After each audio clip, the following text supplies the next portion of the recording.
One more before we go. I need to test our knowledge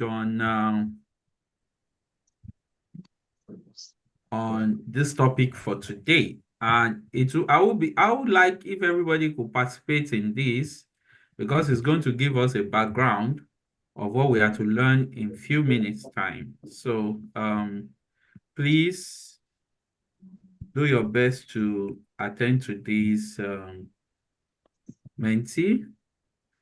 You can scan the QR code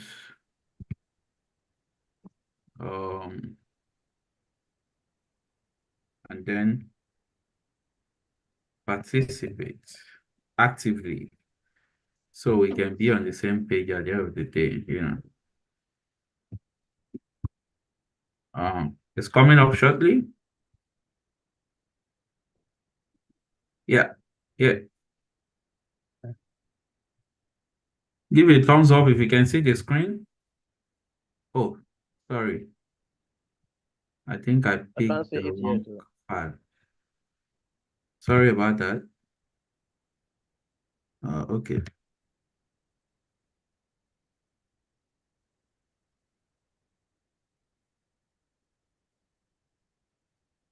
Okay. Can you see the screen right now? Not yet from my own side. No, they say this money, if you don't get heart, you know they get money. My brother, this one, you don't just get, You can mute.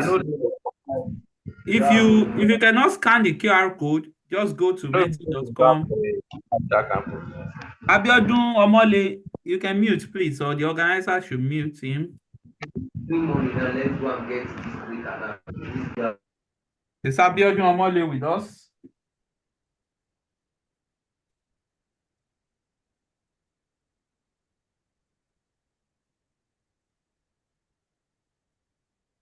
So if you cannot scan the QR code, go to menti.com and you can use this code 125. This one is a different code from the one you sent before. Yes. Okay. It's quite different. This one is to test your knowledge of what you currently have, what you know about the topic of today and everything. And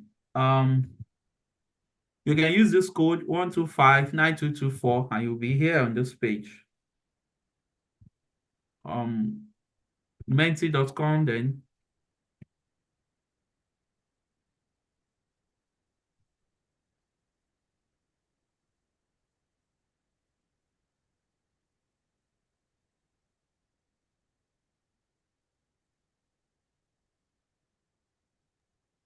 Sir, please, the code. The code. It's on the top of the screen. 1259224. Let me copy for you in case. Sir, can you post it on the chat so that we can copy it? Okay. Sure.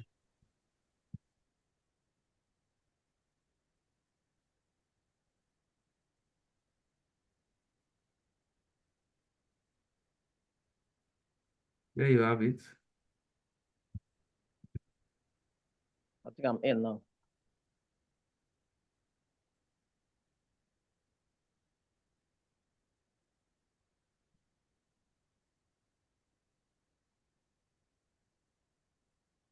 How many people are joining? Let's get more hands.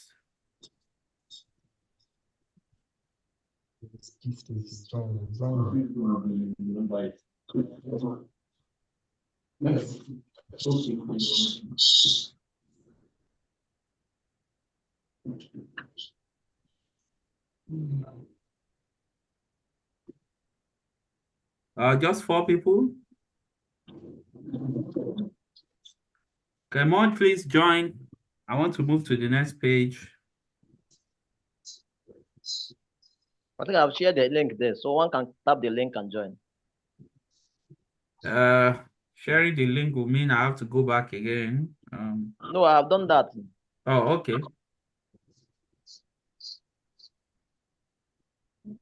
Now we have 6. Is any other person joining? Because this should be the last six from the last one. I mean, the six from the last one. Maybe not. Let's see. Um, So I'm trying to join the link. Yes, I'm also planning to. I'm trying to join. okay, please join. So, Something. Hold uh, on, please. Something's wrong with my Menti.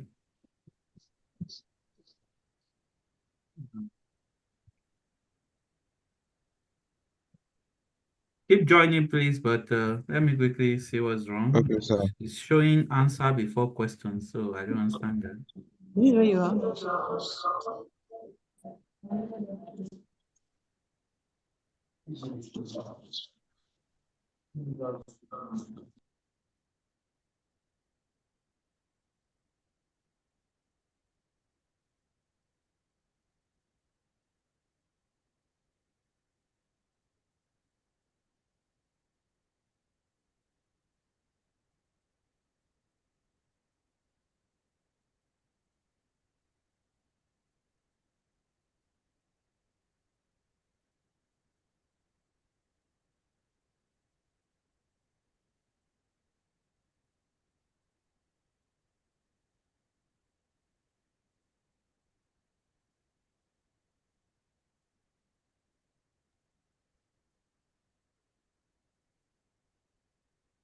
Okay.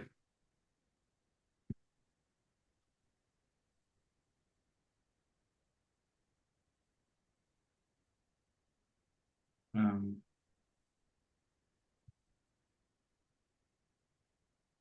we have a lot right now. Let me see if it has not changed the code. Yeah, it didn't change the code. So we have 12 players now ready. Nice. So this one, yes, this one also have a prize. If you participate Yes. so well and will get to be the highest No, score. he's not here. But I'm very busy now. I'm having meeting. Maybe Ebenezer, later. please mute, please. Yeah. Okay, maybe I can mute people here. Yeah. So yeah, let's go. 10 players ready.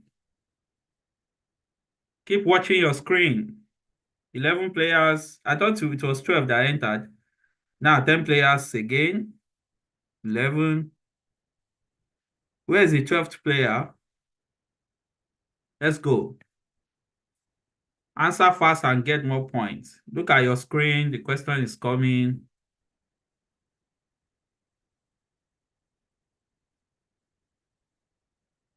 Put in your votes in 9 seconds. 8, 7.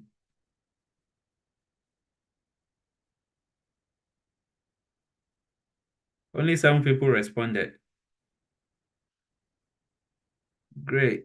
Something is wrong. I can't find the question number 1. We move on to the next.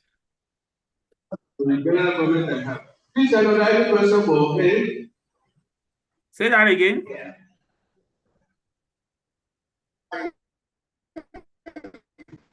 Said,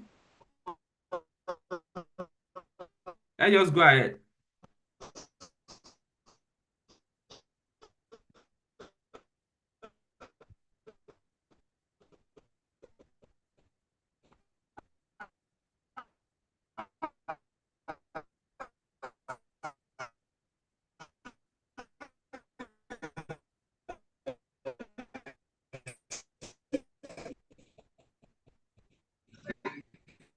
Okay. I hope you are getting your scores. Let's go to the next. Get ready. Answer fast so you can get more points.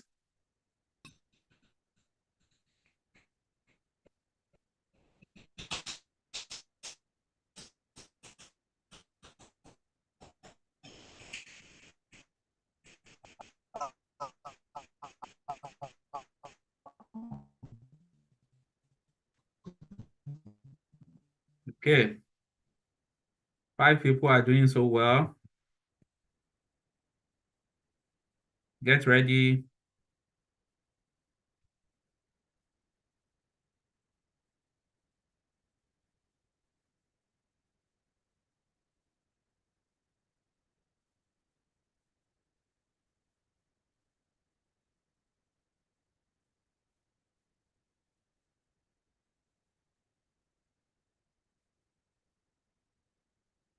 Only 6 people. 7 people responded. Great. Great. I think we have a lot of informed people in this class. So my job will be easier based on your responses. Where is the 9th player or 10th player? Only 9 players are ready. We move.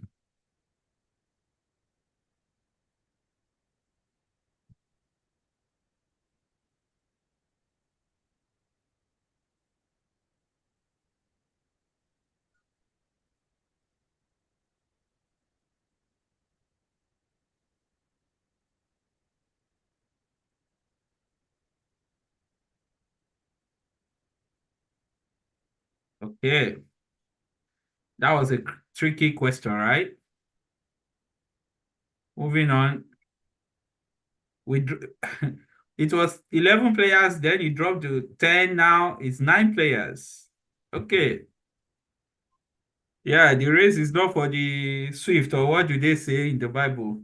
Let's see who will finish last or first.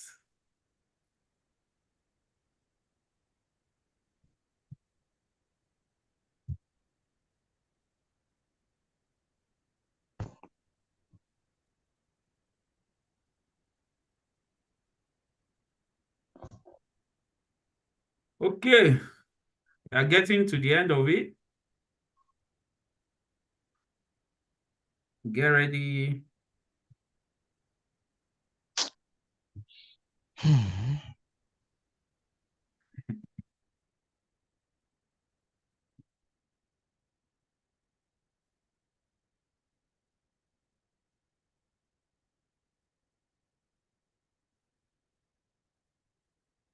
Only 7 people are responding. 8 people now. 9 people. Okay. Cool. Yeah, we got a lot of percentage there. Second to the last. 10 players now.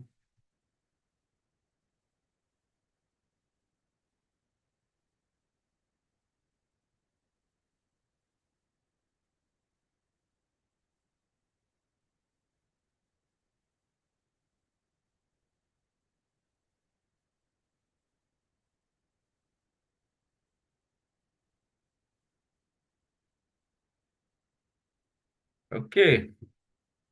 In an electric vehicle, alternator, a lot of people went for alternator. Good. So this is the last one. You can still win if you have not been doing so well. Let's go.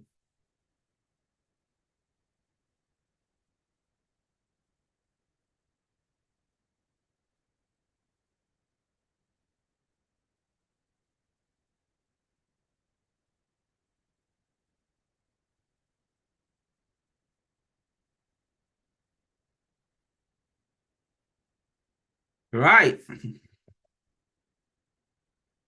Ah, Ajayi promise. Nice. Sorry, Tolu. You need to see the way people are screaming at the hub. They did not go to school. It's your class. They are now learning to go to school. Well, anyways, this is just like an icebreaker to get us into the mode of what we are to teach. Ajayi promise, congratulations.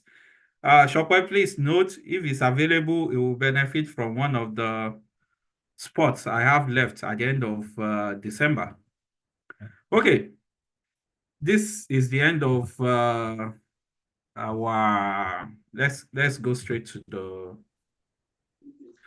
I have a lot of things planned for today, but time will not permit me to go through all of them. I wanted to show you guys a lot of videos about what I want to teach you on and a whole lot of that. But then, when you need to know about e-mobility, electric vehicle, electric motorcycle, what it contains is mostly the electric and the electronics part of it. So now, this is a course we've been teaching all across Africa, and one of the facilitators, a director in African Health, as was said in my profile, and also a facilitator in one of our trainings we call electric vehicle technician training. We currently take across all African countries to develop skills that will be able to maintain vehicle and all of that. So this may be a little bit advanced, but I will try to make it as fundamental as possible so you can have, a better understanding of what we're talking about. Also, the quiz you just attempted is directly from this uh, course. Yes, subjects, you have to say. Okay, now, basics of electricity. All of us were in school one way or the other, and we were learning introductory technology. If you didn't even do physics in your secondary school, and we know that electric, I need to do one way or the other. I don't know. It's blocking my view. Okay. Yeah, so and we majorly usually talk about two types of current when it comes to electricity, the DC and the AC. Most of us will say DC travel in a straight path, direct line, while AC alternates, just is as correct as you may think of it.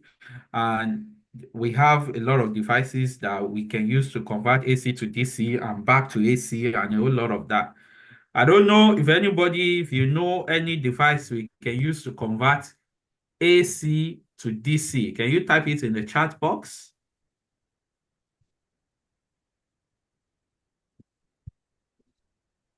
I like to see.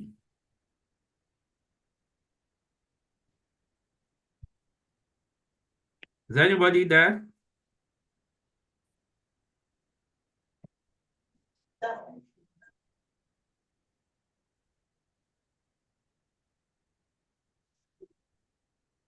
I hope I'm not hanging. No, sir. Okay. Because my laptop is behaving somehow, I don't know. No, we can hear you clearly. Okay, cool. But do we have messages in the box for my question?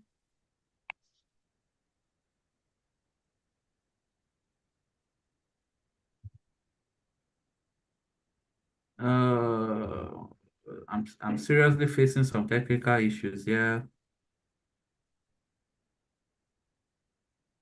Okay. New messages. Inverter, converter, AC to DC. Somebody said converter. Yeah, if you said rectifier, you are very correct. Rectifier. On the basic, it's called rectifier. What are from DC to AC?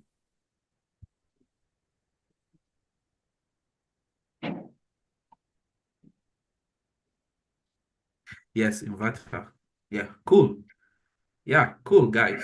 I have a very informal class. My job is very simple. So that is the basis of everything we want to talk about today. The DC electricity, source of electricity, AC electricity, generation of AC, and all of that, you see, and devices for converting them. That is exactly what is going on in an electric mobility, be it electric vehicle, motorcycle, or bicycle. Whatever you think there is electric train, electric airplane, whatever it is, that is the basic principle of operation. Now, direct current refers to the flow of electric charge in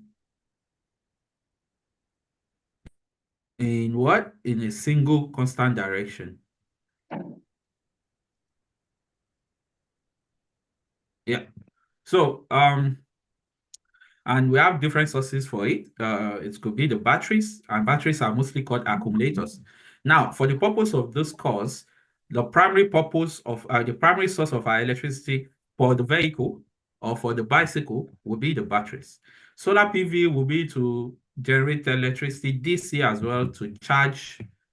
I don't know what's going on. I'm facing a very blank screen here.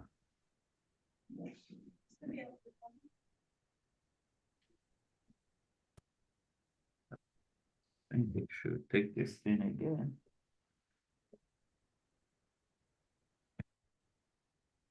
Can you see my screen still? No, it is blank.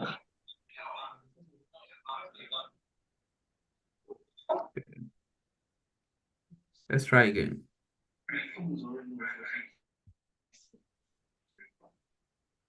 Or maybe I should just put off my camera too at this.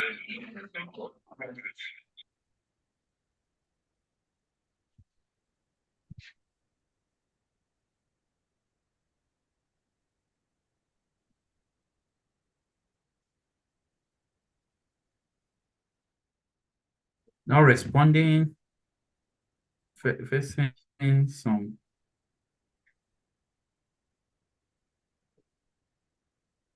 I don't know.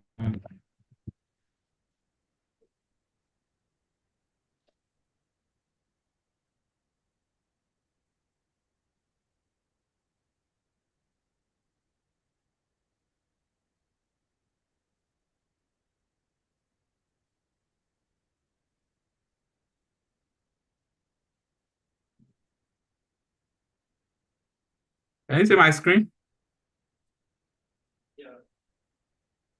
Yes. Okay.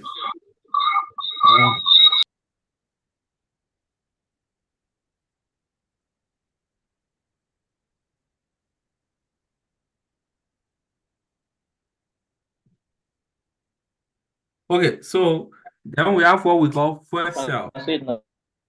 Fuel cells are mostly used in hydrogen vehicles. They also provide, I believe you guys have heard about fuel cells, and they produce electricity at the exposure of some gases like methane and methane. Yeah. So sometimes you can use hydrogen and some methane like biogas and different kind of gases to get electricity out of the system. And that's the basic principle of how hydrogen fuel cell works. So these are some sources we can talk about in electric vehicle. Now, alternating current. Yeah, alternating current will be the one that has electric charge that periodically changes. Mostly what we use in our various homes. The national grid, if you are in Nigeria, NEPA, I don't know what they call your electricity authority in your various countries like Cameroon, uh, like Kenya or Ghana. So, but in Nigeria, we call them NEPA, and I think Kenya call them KPA or something, Kenya Power Authority, yeah. Ghana, I think, I don't know, maybe Ghana Power Authority, whatever. What they give to you in your houses is actually AC, majorly like 220 volts as standard, even though you may get very low. In the case of Nigeria, you don't get full current most days. Uh, let the recording continue, I beg. Raise your hand. Are you trying to ask questions? Abiodun?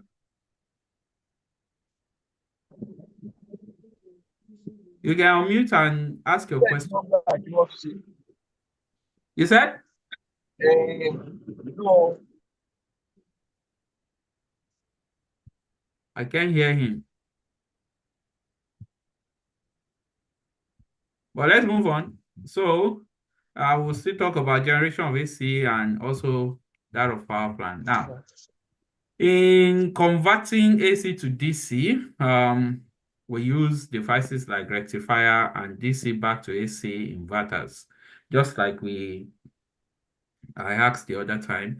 And on my left here, you see a bridge rectifier, how it works. And actually, that's the circuit diagram kind of. And this is the the component, how it looks. And for inverters, inverter combines different kind of components to be able to successfully invert battery back to AC. And it also involves some filtration through capacitors and other things like, yeah, what do we call them? It's transistors, yeah, there's family of IGBTs and all of that. So let's move on. Now, converting Just an intro. electric vehicle. So we have AC power supply, motor generator set, devices used to convert AC to DC. So different rectifiers, we have different tools. You put in your AC and the output you get is DC. And it's mostly also used, that's the way we charge. Can the host help me mute people, please? They are not talking. It's very distracting, especially because no camera is on. So putting all of these things Speak together. out. One speak out. And look here or something. Just one speak out. Yeah. Anita Okogi, please mute. Can you please mute, please? Anita Okoligwe, you can mute yourself. Hey, gentlemen. Said you feel here. Yeah. Blessing Yeah. Akonde. Oh, wait, that was. We have a lot of distracted people here. Madam, mommy. Wow. Okay, going on. Yeah, so Let's move. So you have this AC device that can easily convert your AC source into DC and DC to AC. All of these things are forth and back in an electric vehicle. Okay. So now let's begin to get into the topic of automotive. The automotive industry has revolutionized transportation by developing vehicles that convert potential energy from fuel sources into kinetic. Vehicles as we know them today use petrol, diesel, and these are potential energies because they are there already. And once they are combusted, they give a lot of power. And the engine has been built in such a way that it converts this energy into kinetic energy. Kinetic energy is an energy in movement, I believe we all know. Now, you will see that in every equipment or machinery we have, mostly is usually following the law of conservation of energy, and which is energy can either be destroyed or created. So you can only convert them.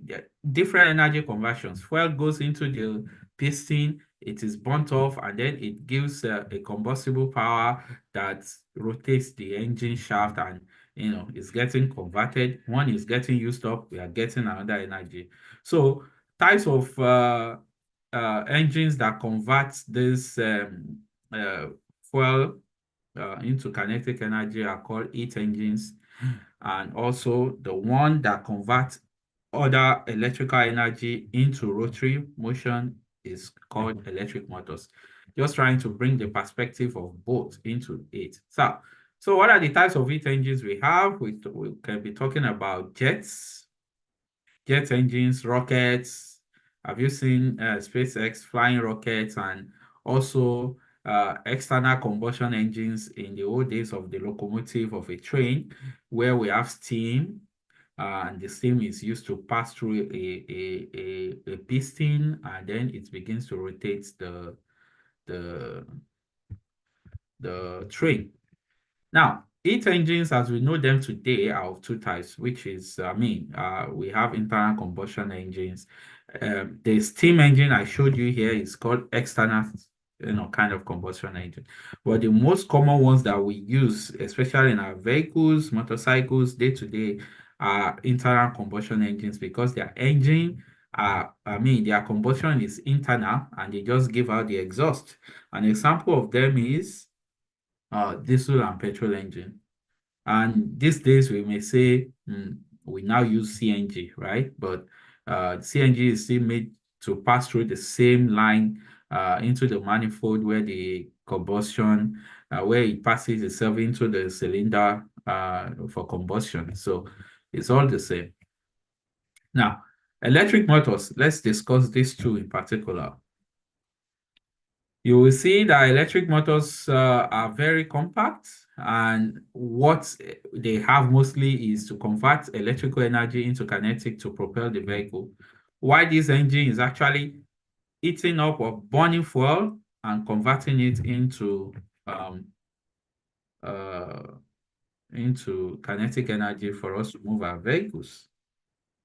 So, one minute, please. So, there are a lot of benefits for using electric electric motor in this place. So far in the history of internal combustion engines, I think Toyota was the one that got that breakthrough of, is it between 35 to 40% efficiency. If you did Introtech or physics, we always talk about efficiency one way or the other. Efficiency is in percentage.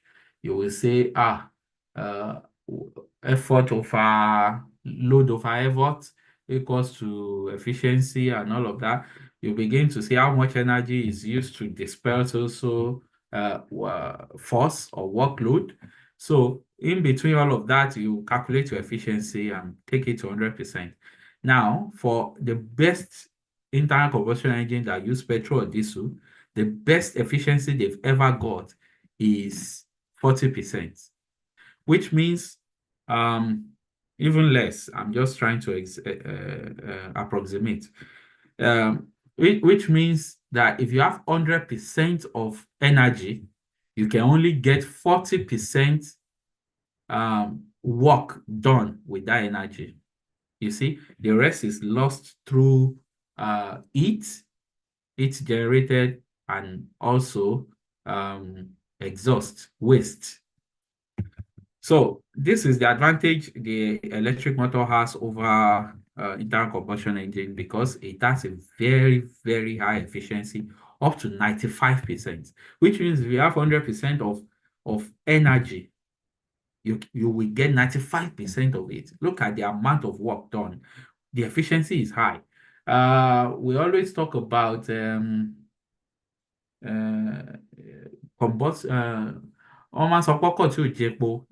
what was it? Economy. That car its economy is very high, you know. That is when they feel like, oh, if I put 1 liter of fuel, I can go this distance and blah, blah, blah, blah. But even at that, at best, it's not up to 40% work done. You are supposed to put a liter and go to, let's say, and do more than 10, 15 kilometers. You get what I'm saying? And that's what you will get with electric motor. Put in 1 kWh that we, in this course, for reference, for easy understanding, we'll relate 1 kWh of energy with 1 liter of petrol. They are not equal. I don't have that conversion rate, but let's just assume like that for now. So, part of it is also that there's no emission. If there is emission, is maybe there is overheating and some part of it are burning off. And also there's what we call instant torque. Instant torque means that all the torque that a motor needs to move from 0 speed to high speed, it has it. It even reduces in torque when it gets to high speed. But an internal combustion engine doesn't have torque. What it needs is transmission. That's why you have gear 1, gear 2, gear 3, gear 4, gear 5. So you put your car to gear 5 when the car is just starting, it won't go, because that car is having with that gear, that's a lot of speed with no torque, less torque. But if you put it to gear 1, gear 1 has a lot of torque and low speed. That's why people will move with gear one, and it will be able to take the whole body of vehicle and keep moving like that. Yeah. So these are the advantages. Now, fuel concentration and storage medium. Where are these? Well, because for every vehicle, we need a storage system to hold our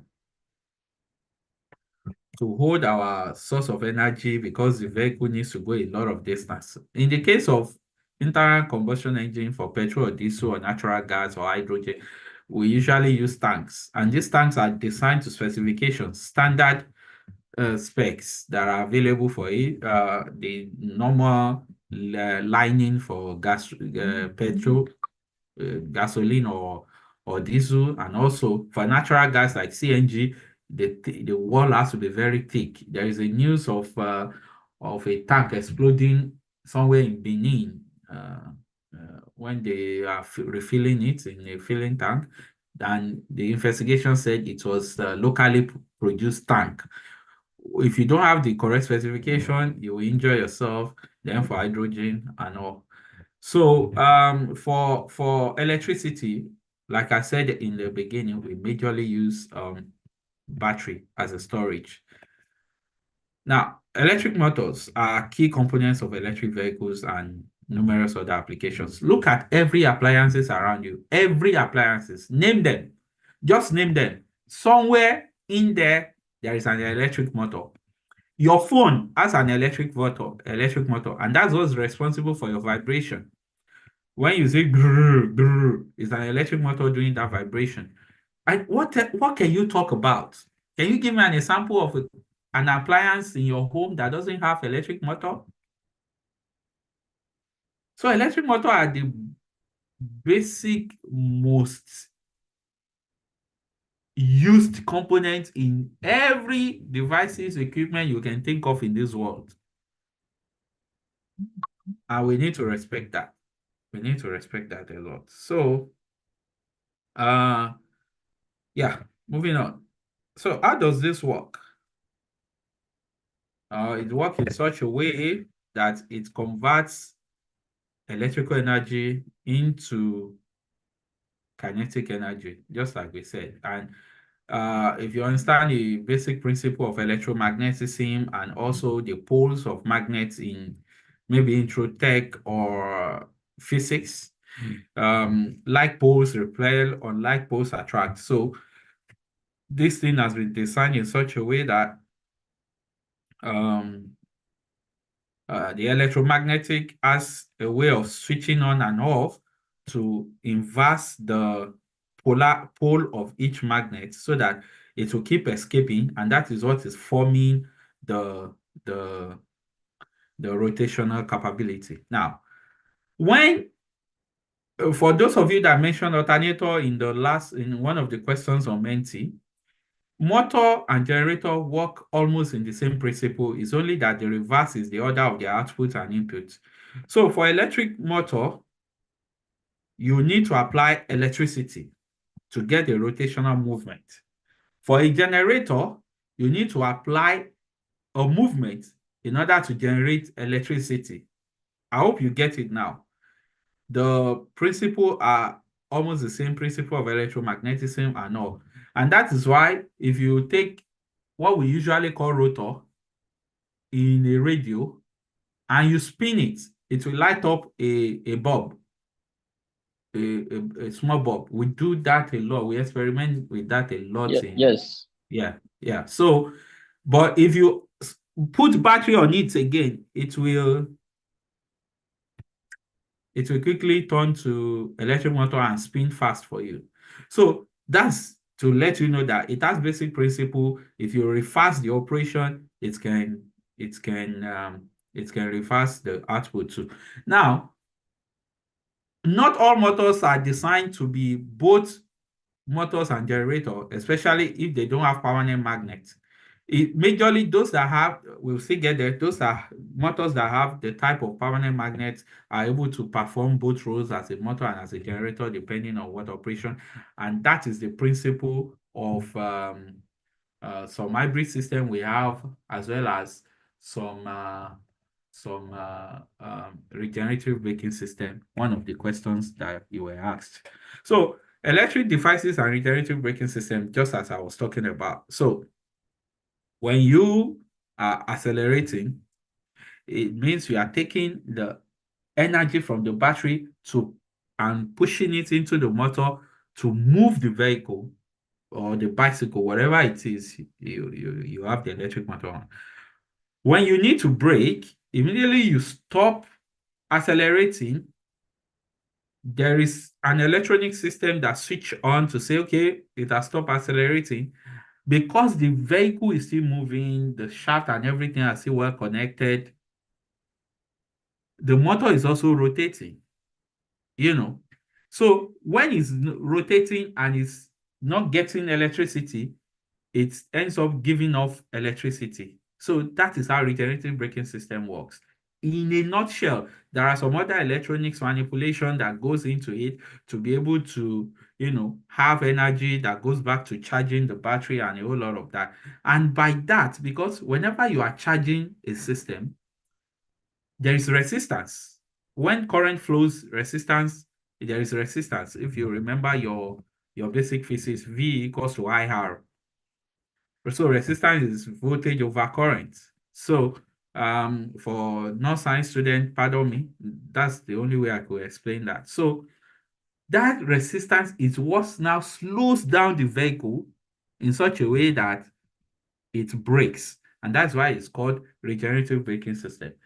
Let me give you an example. If you want a generator in your house, for Nigerians that are used to generators a lot, if you plug in your freezer, what happens to your generator? It will change sound and say "Boo, boo, boo, boo, boo, boo, boo, boo, boo, boo, boo, boo," before it balances. There is an electric motor in your fridge or freezer that is having a lot of resistance to move, and the generator has to provide enough energy for it to be able to overcome that load and continue to supply the energy on a smooth operation. So exactly like that, immediately you put a battery into it, and the battery is sucking current out and voltage to charge. A resistance is created, and the body of the vehicle in momentum will have to slow down. That's called regenerative braking system in a nutshell. I hope you understand the way I've explained it. Now, DC and AC motors, well, there are differences. And the DC motor relies on flow of electric current in one direction because it's DC. So, and that's why it has polarity. It's one direction. If you change positive to negative, the motor can change direction.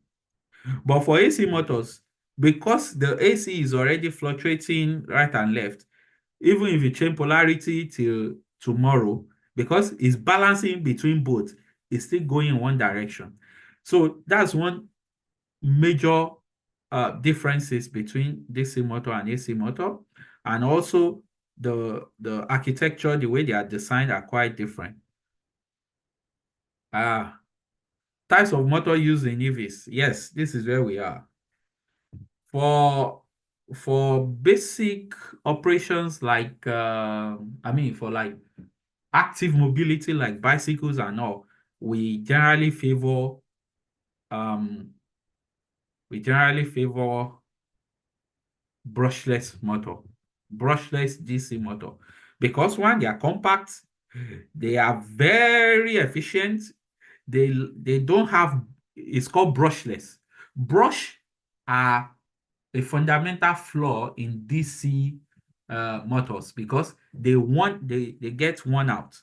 So if you have a brushless motor and it's very compact and it can have a lot of torque, that means less what? Less maintenance, and all of that. Look at, for those of you that drive vehicles, if you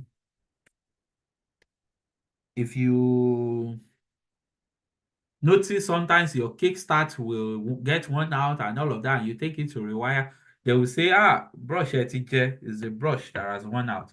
And they will go and change the brush. That's one of the maintenance that we don't have in brushless motor, which makes it preferred.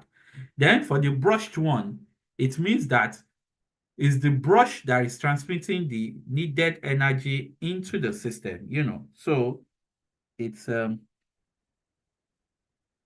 it has a flaw there, and just like the explanation here, these motors have a rotor with a wounded coil and use brushes and a commutator to control the flow of current.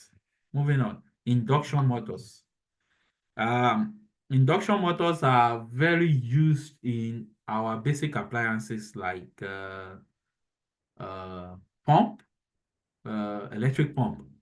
Yeah. For those of you that use surface pump, the motor that is used for on your vehicles are mostly induction, and they rely on magnetic fields induced by sorry, something's wrong with my, I don't know if it's the charger or something. So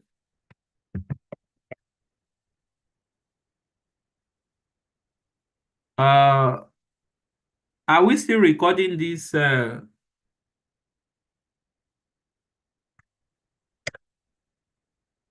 yeah, so sorry. So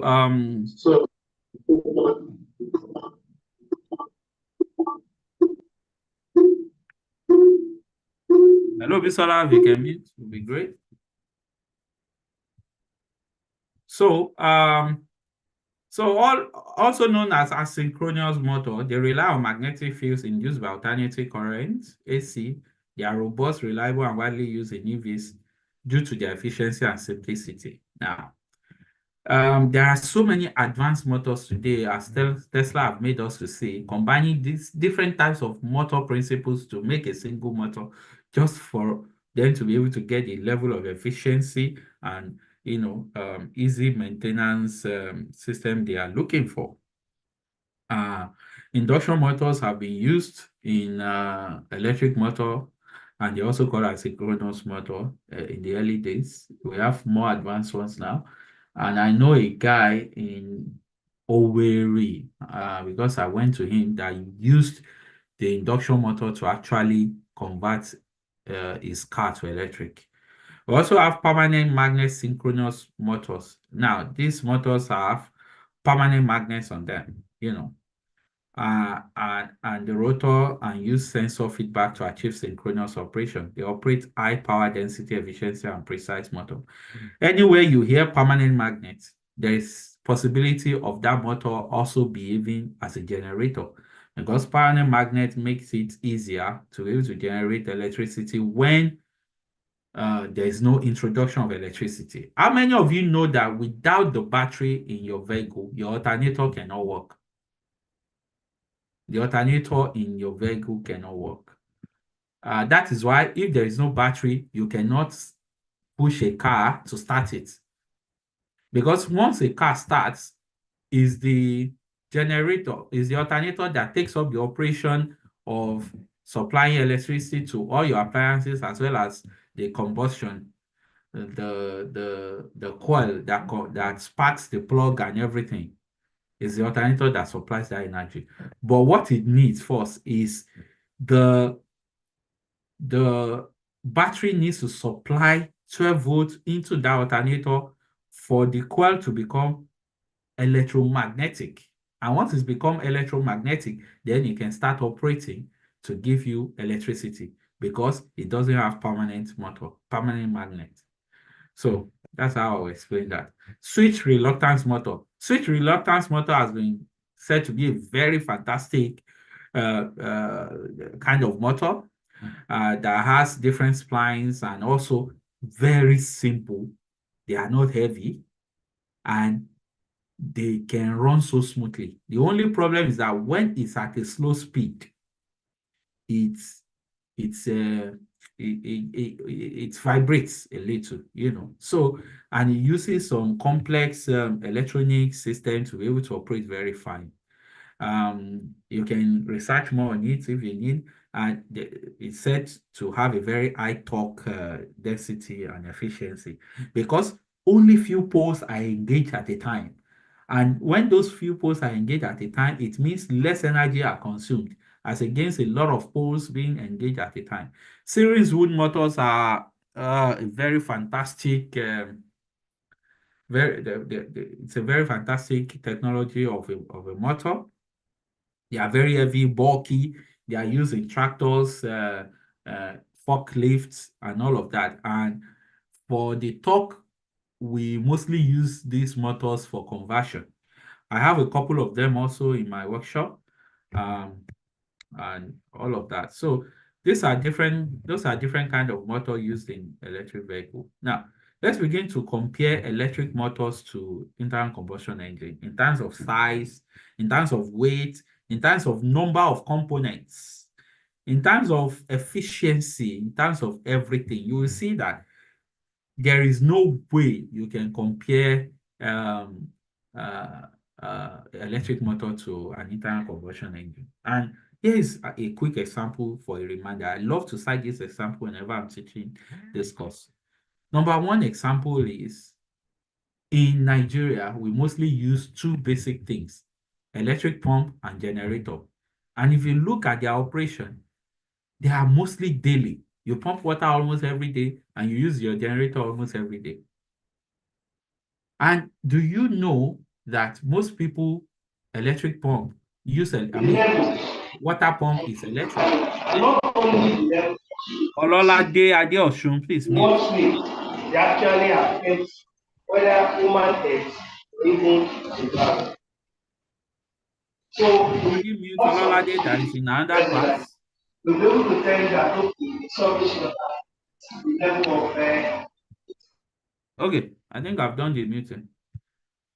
So when you look at your pump and your generator, most people that use their generators very well have to actually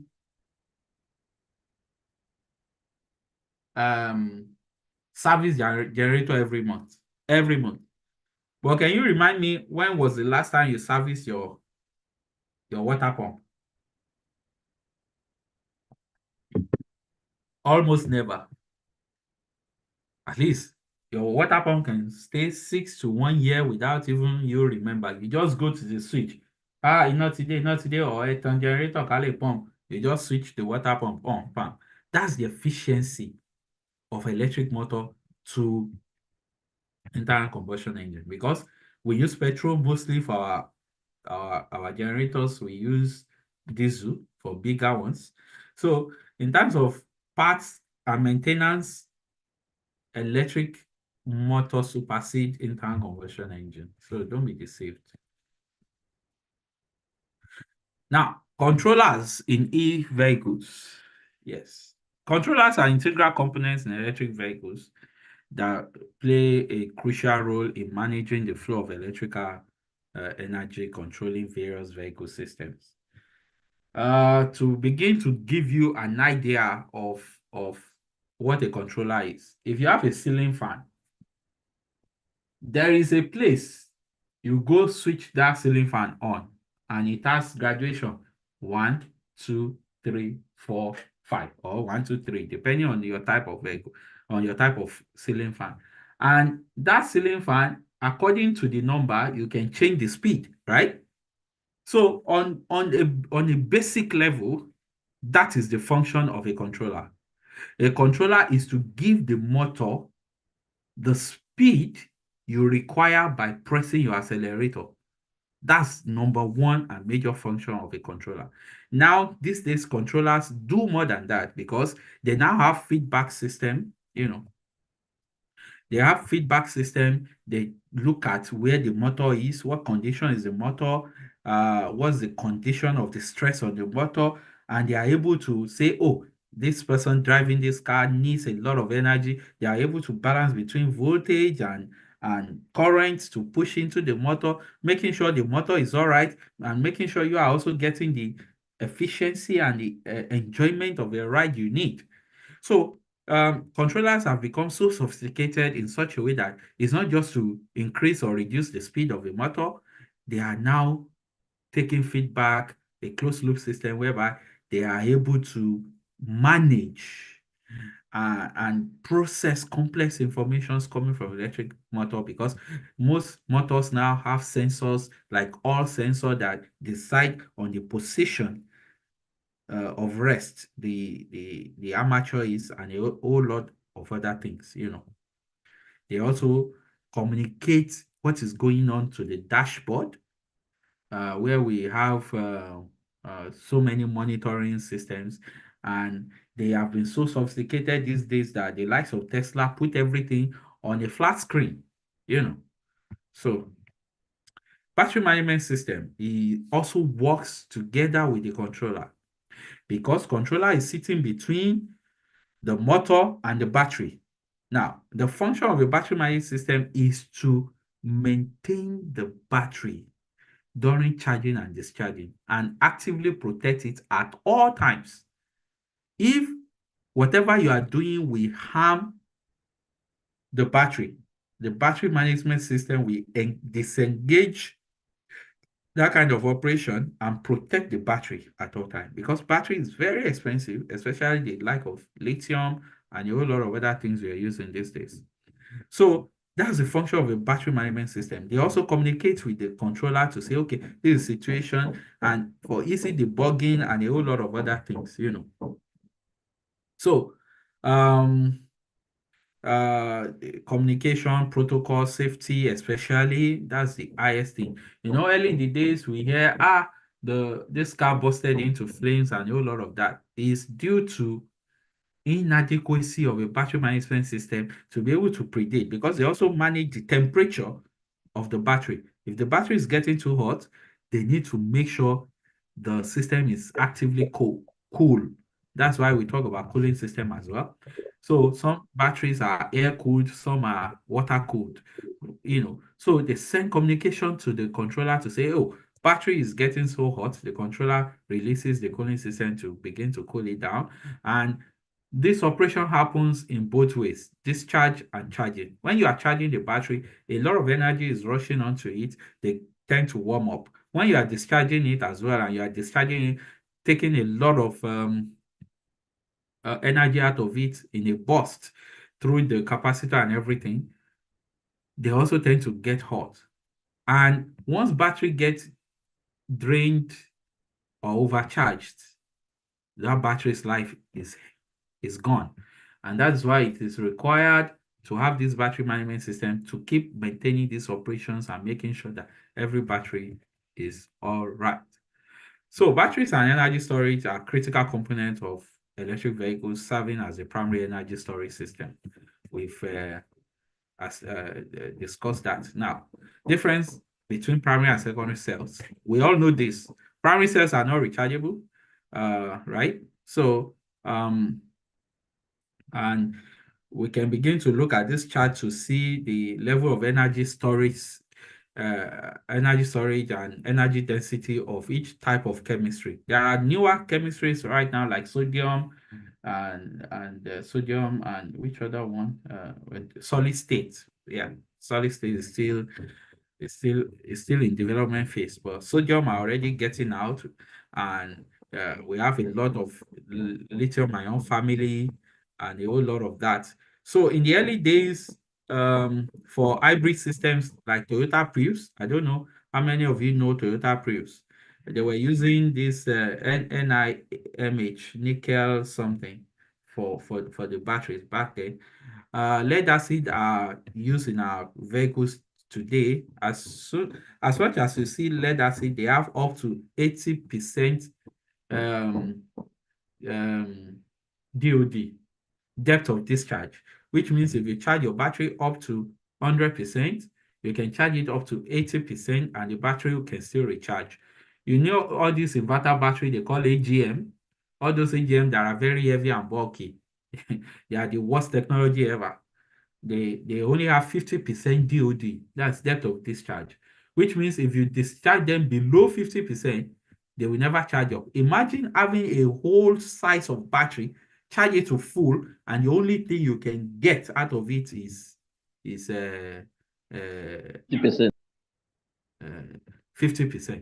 It's so crazy compared to lithium ion, whether lithium phosphate or lithium NIMC, they get up to 95% discharge, the depth of discharge, which means that, and they weigh less than all other type of chemistries, and which favors electric vehicle, which means for a given mass body, they have 95% of energy delivery, which means they have more energy density than any other type of electric of batteries that we have, battery chemistries that we have, which favors it because weight is responsible for the range of an electric vehicle in a way.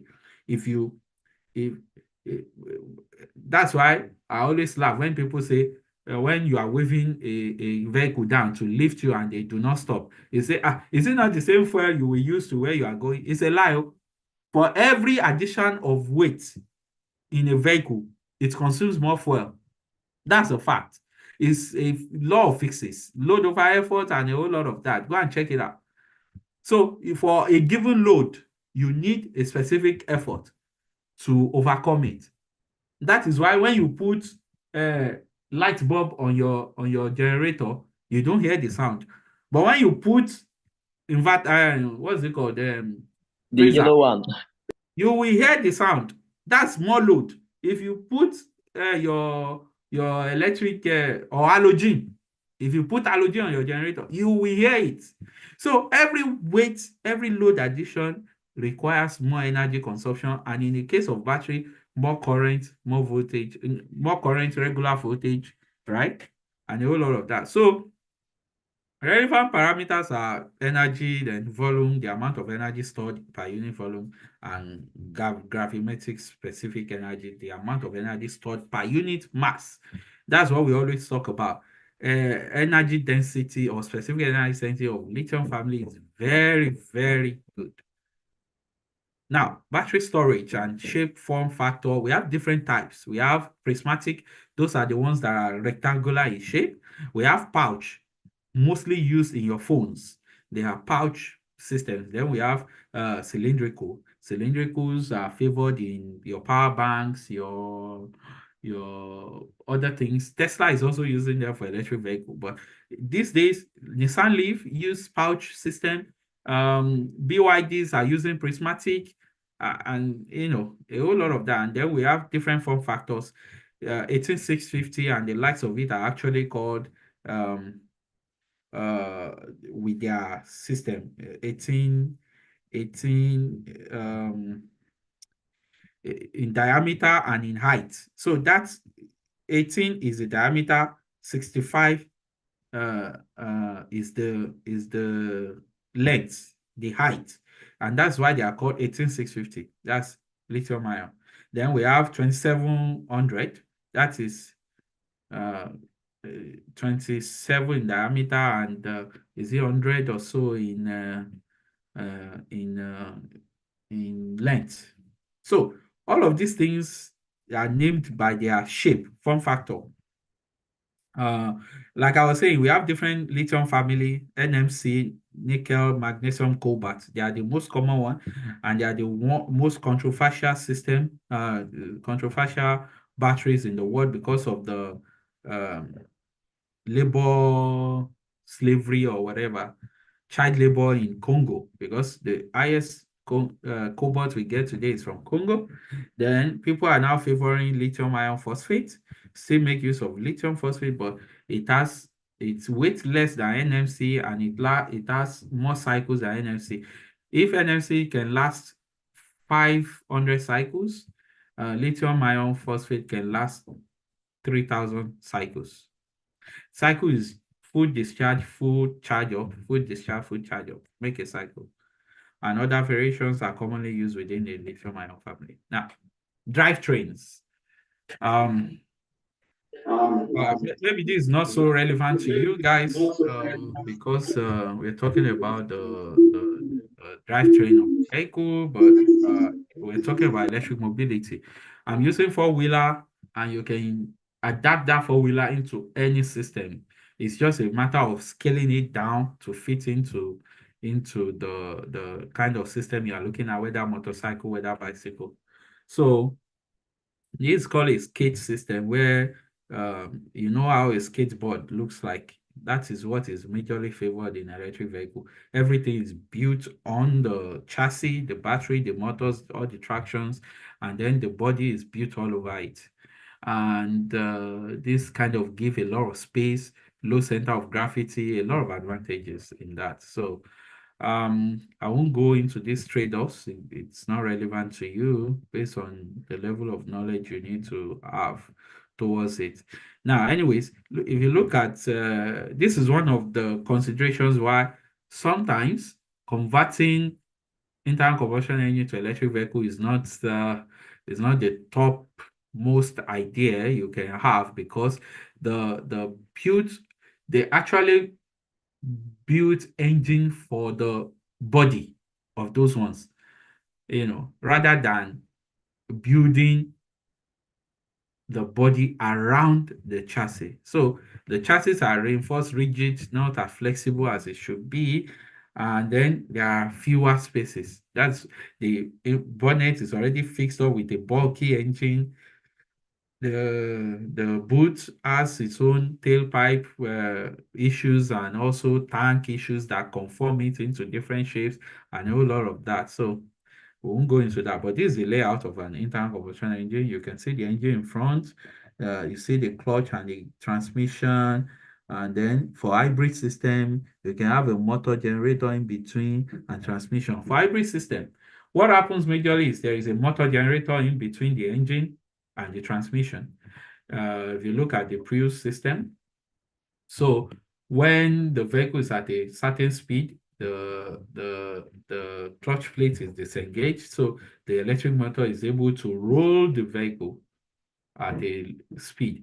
When the engine kickstarts, the engine is rolling both the motor and the transmission, and which kind of now charge is now used as generator to charge up the battery for the hybrid. That's how hybrid works. So that's the skateboard system and cell to pack system that I was trying to show you in the drivetrain. There are other more methods. Look at this one for trucks that is attached directly to the axle. And look at the other one with in-hub motor that goes straight into the wheel.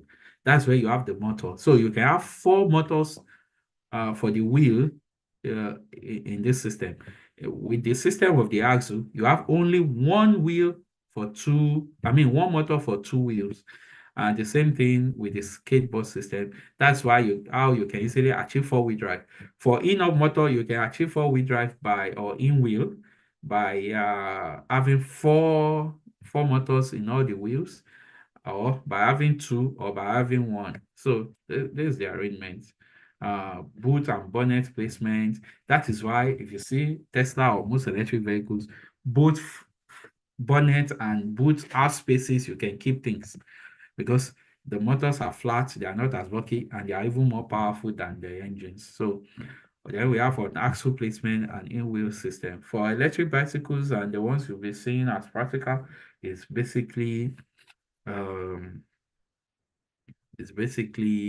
what's it called? In-hub. In-hub, then we have some extra ones for the 3-wheeler that has an axle. So range standards, these are complex things. How we measure range, we have different standards.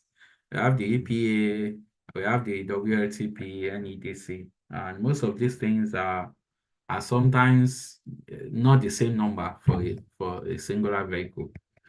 Yes, thank you. Do you guys have questions before we move on to other things? I would like to take questions. Then, in order for me to know you took in all these messages, we will do another Menti exercise. So please, you can raise up your hand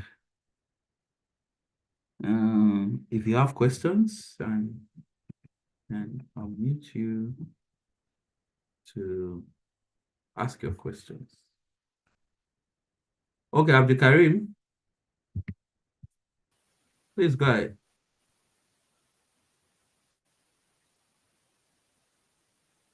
Unmute yourself.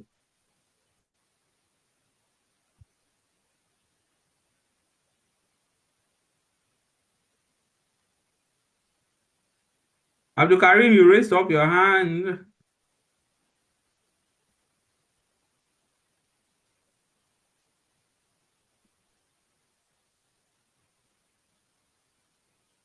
Abdul Karim Mohammed, and who else? Because I can't hear you, and Ebenezer. If Abdul Karim is talking, please, can anybody hear him? No, I can't hear him. I don't know whether I can go with my Yeah, little you question. can go ahead then. Okay. Thank you for your impactful lectures, and this one is classroom teaching. Of course, I have come to memory of what I learned in my basic technology, even physics. So I appreciate that. Okay. The question I want to kind of ask is basically implementation. In a little scale, how can one develop, even though he's using that of a doctor or the one that's simple mechanism, to see one can get a little the kind of e-motor, even though it may not be the one bigger one that one can enter and begin to ride, at least a little one that one can use to showcase his experiment or his projects concerning this, because it's one of the projects we handled before about e-mobility, e-vehicle, but we couldn't get any prototype to start with, not to apply for help. So I just want to know if there's any little guidelines to achieve that. Thank you. Of course. I mean, first is in anything you want to do, design is very important. Design what you want to do as a prototype, then begin to look at materials in the market. If you are, I'm very conversant with the Badon.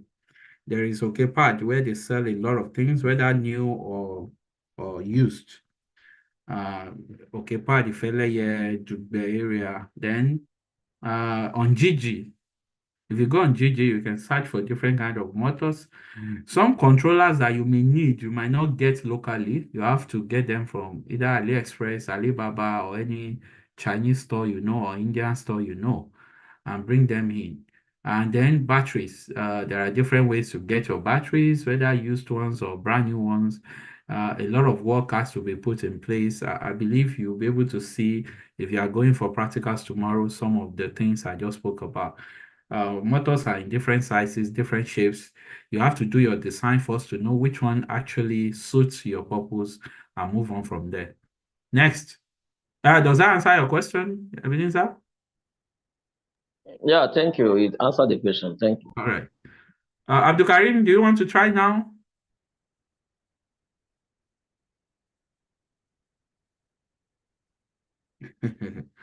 Okay, Abdul Karim sent a message. How can we get it in the real life? That's what I just explained. In wherever you are, there is a market for spare parts and electronics. I believe so, wherever you are in Nigeria. Though it will be more in scrap yards, those that sell scraps.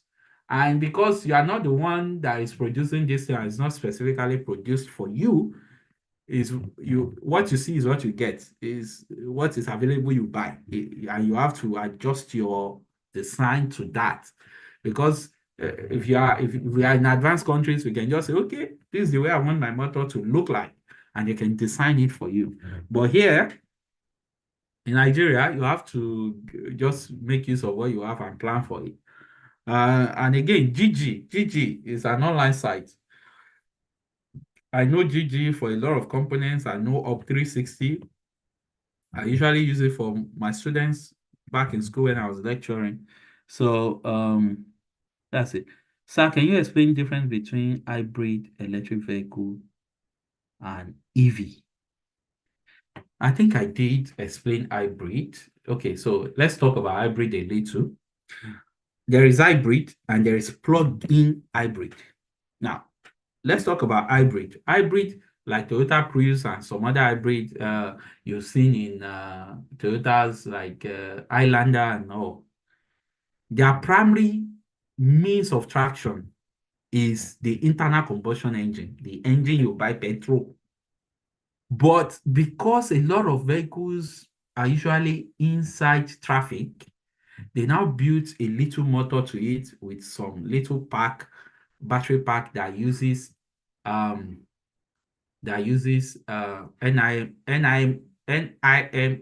nickel magnesium kind of battery is what was used in hybrid system. Now, they synchronize the electric motor with the engine. Now, when you are moving maybe from 0 to 20, 30 kilometer per hour, is the battery that is mostly, is the motor that is mostly propelling you. That is why this hybrid system can start right before you and you won't hear their sound and they are moving.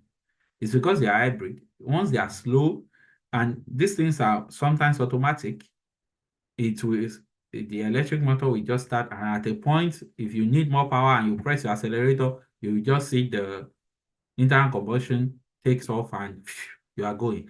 That is an hybrid system. Hybrid system is to help you through to cut emission through traffic, to for a speed that is not so high. If you need more power and everything, the engine kicks in. By the time you are slowing down again or you are in traffic, the engine can switch off by itself, depending on how sophisticated your hybrid system is, and you will be on electric motor and all of that. That's how hybrid system works. Plug-in hybrid system is designed as an electric vehicle, but with the fear that, if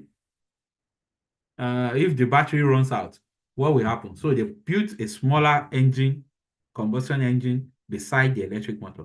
So in this case, more preference is given to the... Now, with hybrid system, you cannot charge your battery at a wall. You say, bring charger, let me charge the battery of my hybrid. But with plug-in hybrid, you can actually charge your car like a normal vehicle, electric vehicle, right?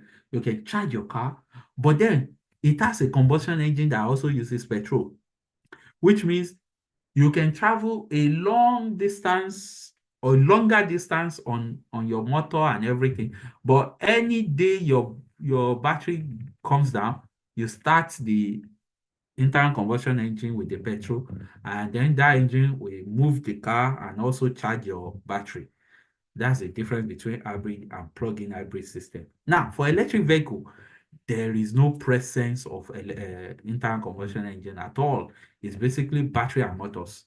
And that is why a lot of batteries are packed under it for longer range of up to 400, 500, 600 kilometers range.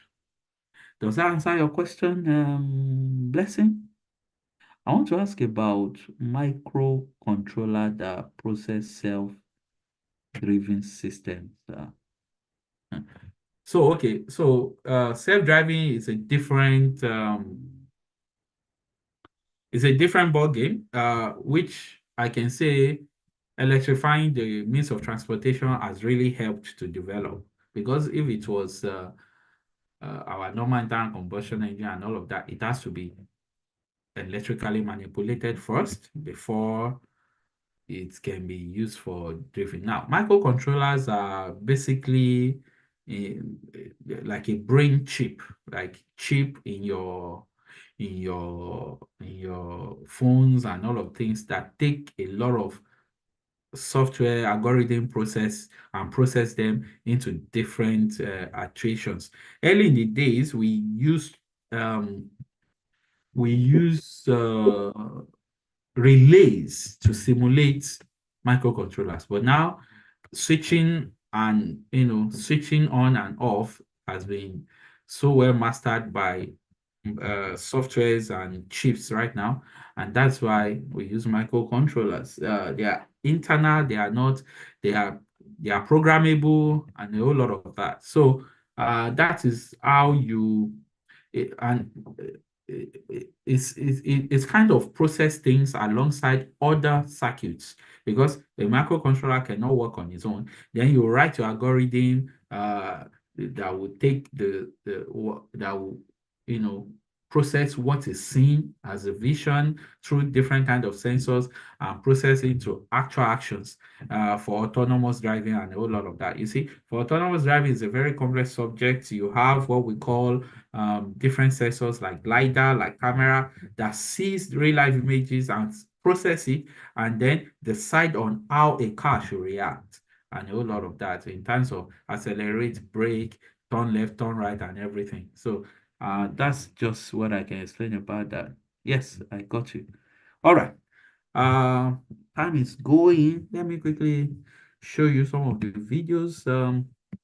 I was at the Volkswagen plant in Germany, and one I was driven in one of their in not one in about the 3 types of electric vehicle they currently have, and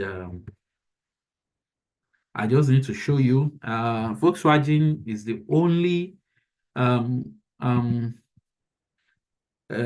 car manufacturing company that transitioned from building internal combustion vehicles to full electric in the world right now. They are the first to do that, and it was a very, very interesting feat. Can you see my screen? Not picking up that number on the. Yeah, we can see it. The green bar. Well, can you hear the voice? I can hear it small. It's coming up. But it's hanging now. Let me try it again. There's a way to make it come out very well.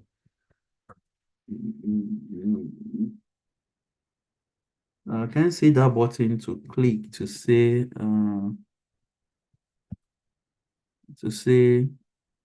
do something? Oh, okay. Optimize sound. Optimize video.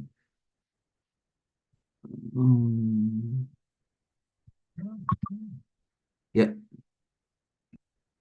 So I think you guys should hear it clearly now. Can you see the screen again? Yeah, we can see it. How about the volume now? The volume is okay now. On the windscreen? Yeah. Yeah, I see blue. And on top there is a green bar underneath it. Yeah, I can see the green bar now. Yeah. And it shows me like Okay, so how does it feel that you appear in Zwickau? And so you are greeted with a lot of the idea is that Volkswagen electric vehicles. So we have I will quickly show you. Look at that, from the ID Buzz to ID 3 and ID4. Okay, so I'll show you much of it later. We are already in the bus. My camera wasn't working at the time, so I'm happy. Yeah, Zwickau. sustainable transport kind of bug, right? Yeah.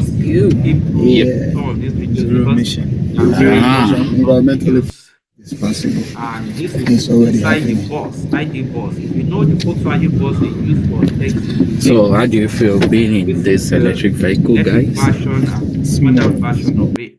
It's your first visit. It's a convoy of electric vehicles. Yes. It's a bus. Compared with this one, this is ID Buzz. Look at it. All EVs. All EVs. So that's the bus. Makes sense, right? This is a modern bus. Yeah. You guys can Google all of these things. Interesting. So you got up early, very early. We were up as early as 7 a.m. You know. Can you join us for Volkswagen first hour? where we had friends before. Look at this. This is what I was showing. This is the chassis of the vehicle. Look at the motors and everything that is in there. But we can do this also Exactly what I was showing. That's the layout and everything. That's the motor that's going through the gear and everything. Battery, I see German customers say ED. So now I'm doing. No, I'm not complaining. It's really comfortable. So still a lot of questions. So right now,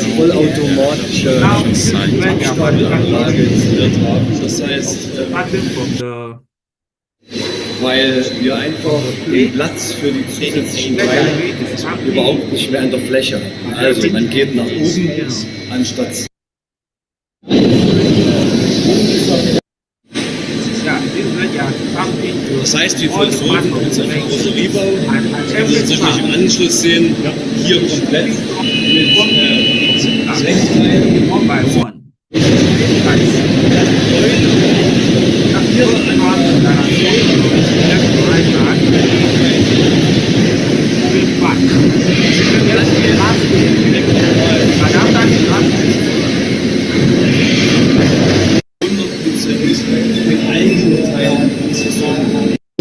Beim Hochbauprozess, das kann am Anfang noch ein bisschen holprig sein. Und das ist halt ganz wichtig, dass die Kollegen die Anlagen. Very, very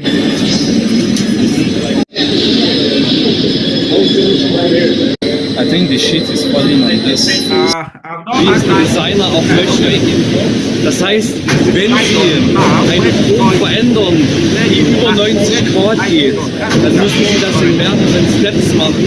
Ansonsten reißt Ihnen das Material. Das ist wieder ein Punkt.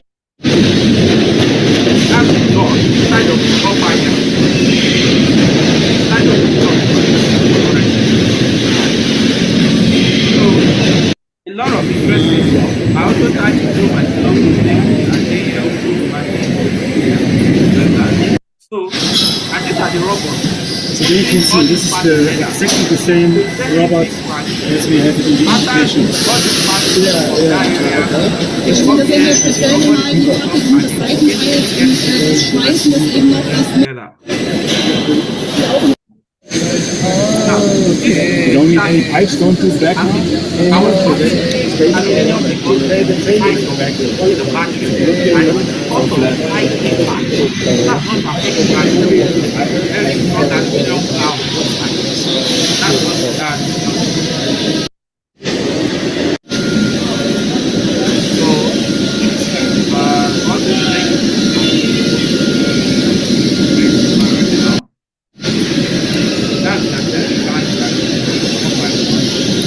And I wanted to highlight the fact right by the floor.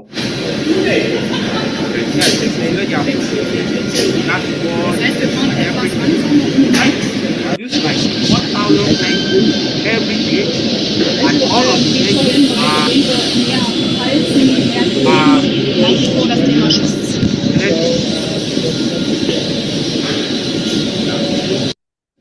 quite a lot of videos, das Gefühl, um 30% zu kommen, brauchen wir natürlich Prozess, als wir den Stand das heißt, wir müssen aufstellen, haben wir uns aber gerade einen Prozess geflogen. Das heißt, wir haben alle Mitarbeiter eingeladen zu den sogenannten Kennenlerntagen. Dann gehen wir auf das Thema Qualifikation ein, was sollte man machen mit dem Thema Elektromobilität? Nicht nur bei uns als Hersteller,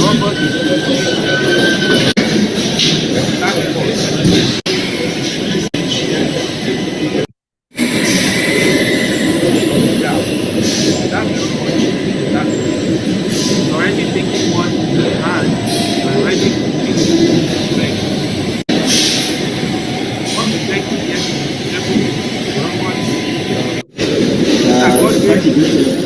let's continue this way. All of this now to get what and you don't get the right part, so the current part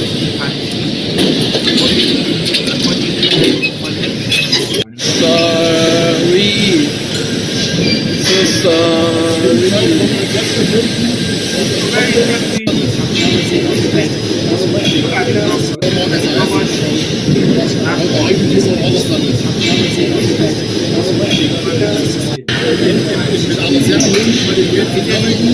Ich habe es wirklich überlegt, dass die beiden Automatisierungsprozesse umgefallen. hier der Roboter entfügt das Cockpit, nimmt das Cockpit mit, fährt während das Fahrzeug weiterfährt in Taktzeit das Cockpit ein und verfrachtet das Cockpit. Das gesamte Cockpit darf maximal eine Abweichung haben von 85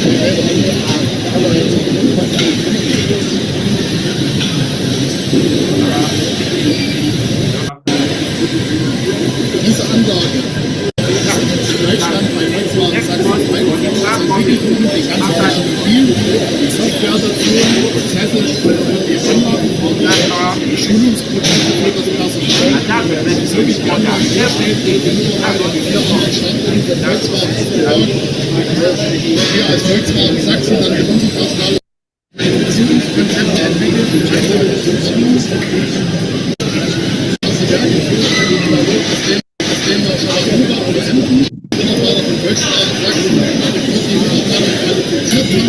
mit denen gestaltet haben. Und damit hatten wir ein einziges Mal die Entwicklungskosten bei Volkswagen Sachsen und haben die dann jetzt weltweit Südchina, USA bis jetzt auf Spanien aufgebaut.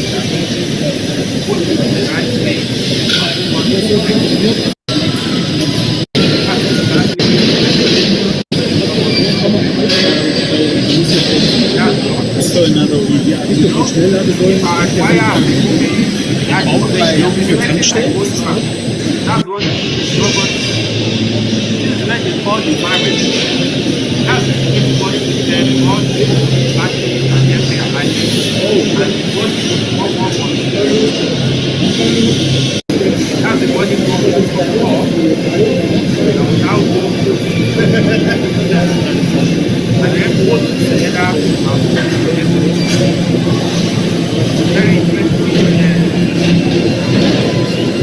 All automated.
Das wird dann die Zukunft werden. Das sind Roboter, die haben den Sicherheitskreis in sich, das haben wir integriert.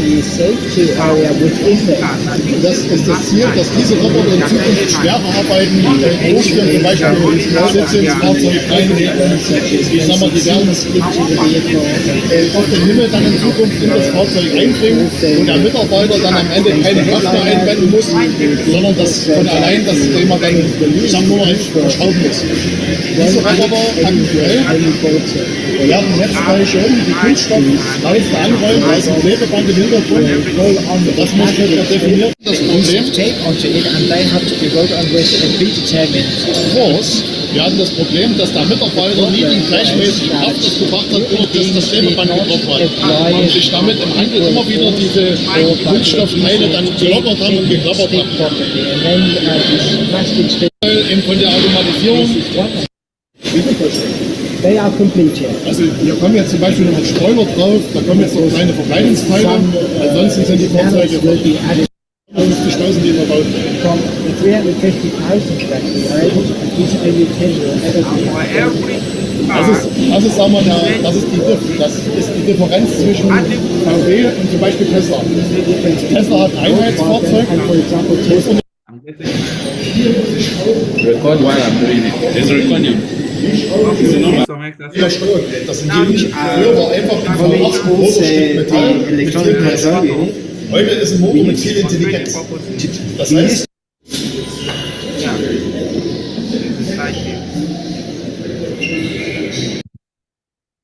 okay. So that's the journey of how an electric vehicle is produced as far as Volkswagen is concerned. It's time for us to take the last quiz for today, and we can all be on our way very soon.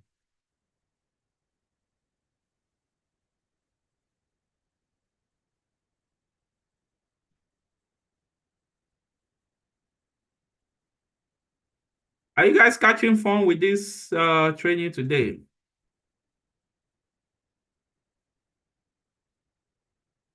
Are you catching fun? Are you as pumped as this guy? Yes. Yes. Give me a yes if you are catching fun, please. For sure.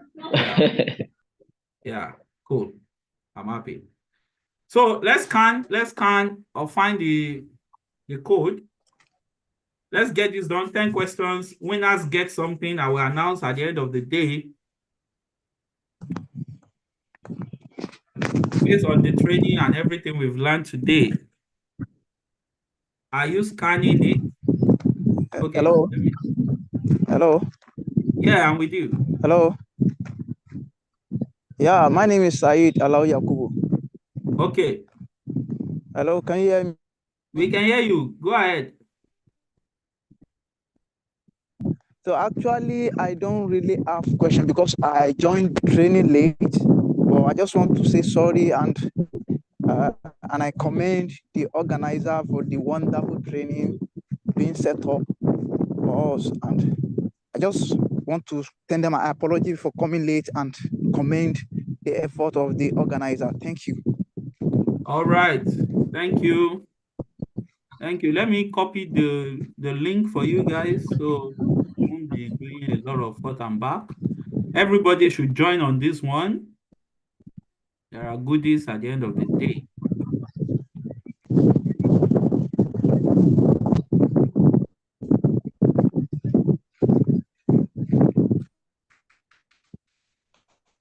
Don't let us waste time.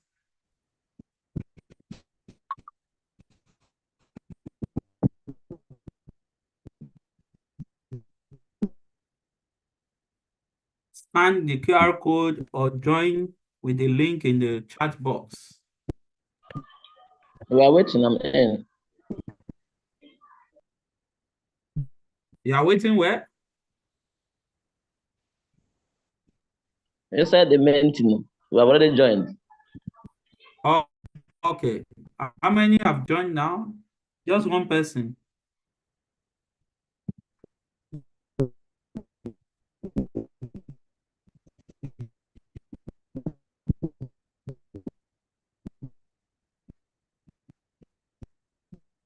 The link is on the chat box. I don't know what's wrong with my system too.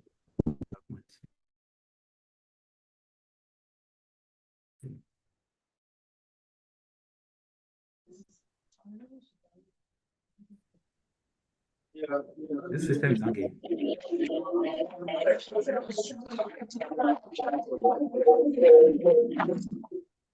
Are we all in? Okay, yeah, maybe.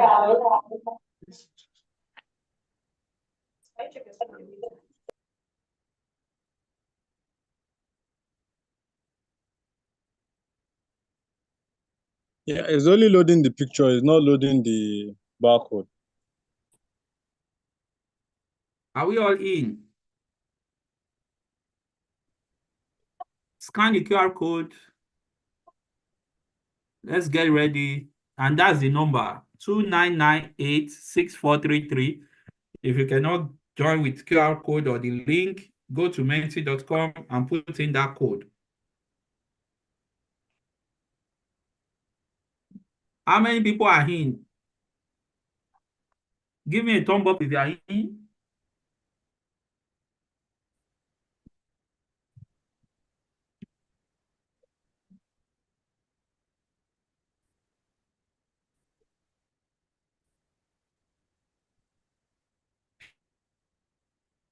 Should we start?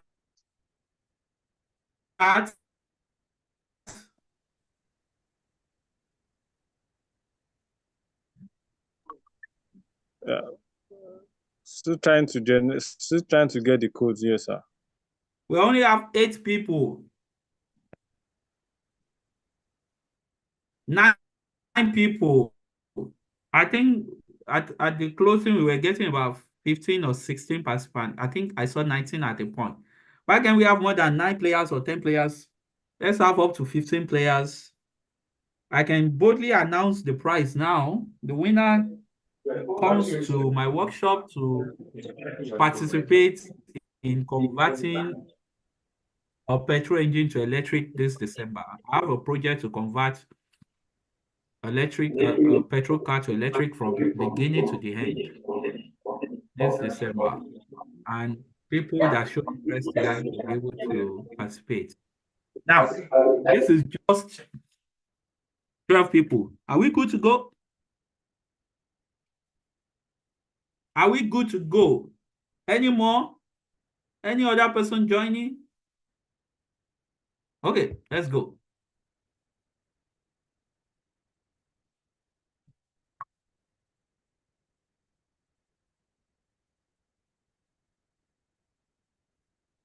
That's the first question.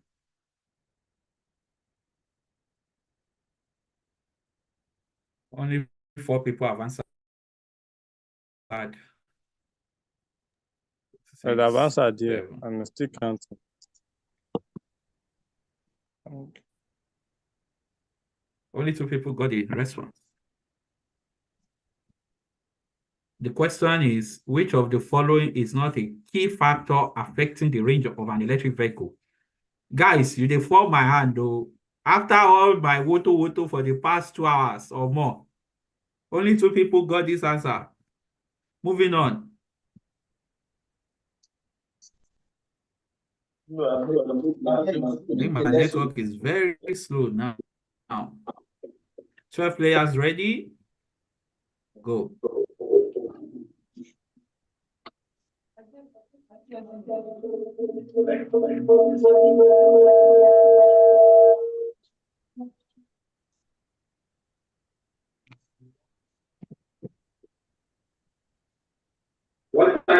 What type of battery is not commonly used today? What type of battery? Please mute. Then who responded? Yes. Actually, this simple question answer that is not commonly used are the rest of the 3 except for lithium. And one person actually chose lithium. Nice. We are coming up. Let's get set.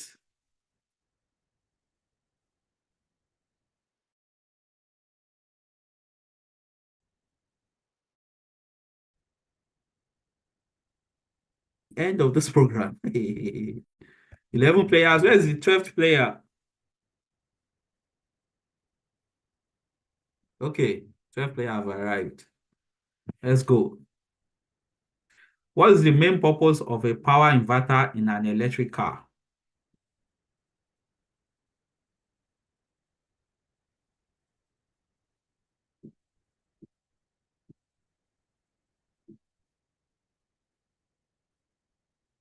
Only 10 people answered out of 12. Where's the 12th person? Okay. Power inverter. Moving on.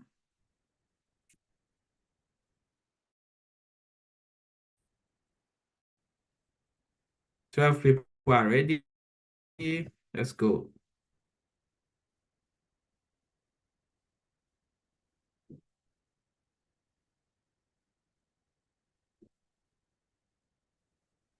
The questions you asked me that I answered. Let's see if you took or you were busy. Blessing, you must pass this one. You asked that question.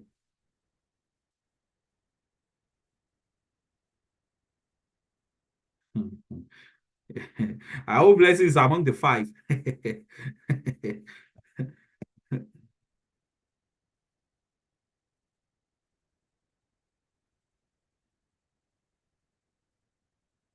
Ah, okay. We have additional player, 13 players now.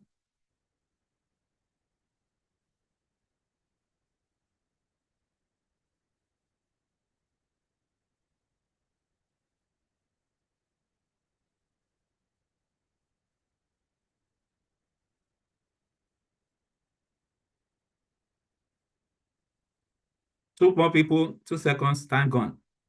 Okay, let's see. 6 people. Great. Let's get ready for another.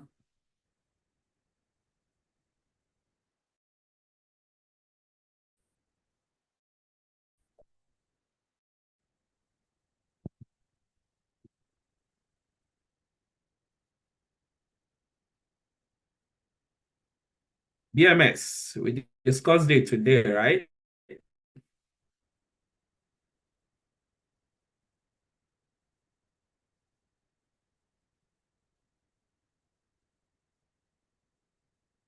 Everyone has voted. Wow, this is impressive. This is very impressive. Very, very impressive.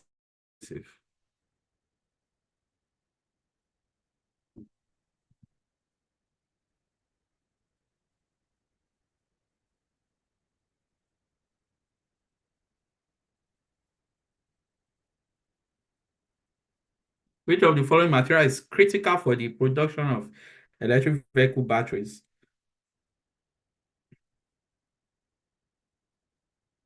Two more people? One more? Everyone has voted. Great. Yeah, 7 people got it right. 7 people got number 7 question right. That's interesting.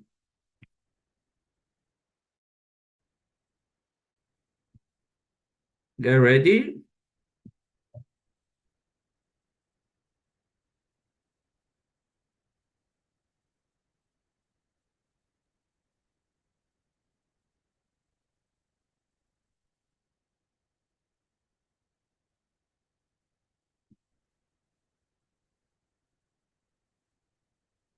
Let's see. Hmm. Tricky question, right?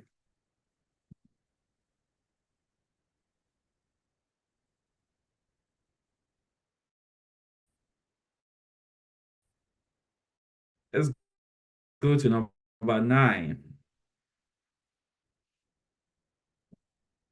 13 players ready.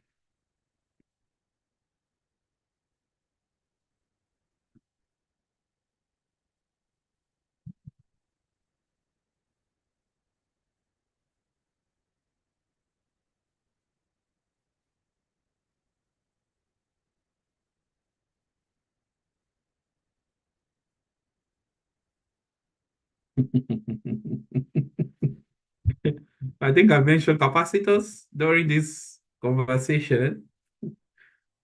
Yeah.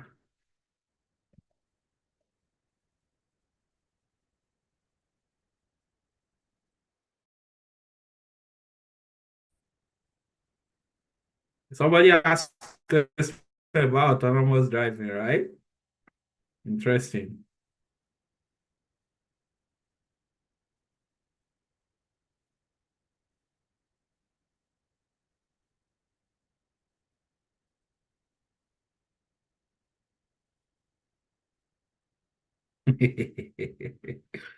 Okay. Now, free flow answer while we process the result.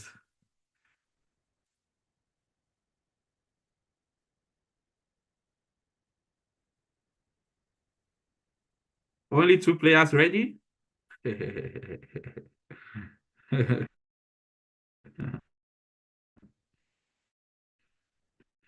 What do you think you scored in this quiz? Please give me numbers. Let's know what you think you scored.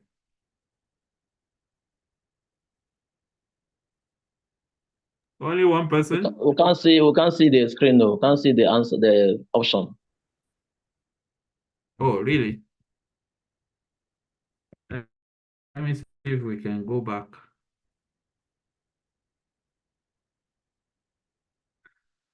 I think my network is really, really fluctuating.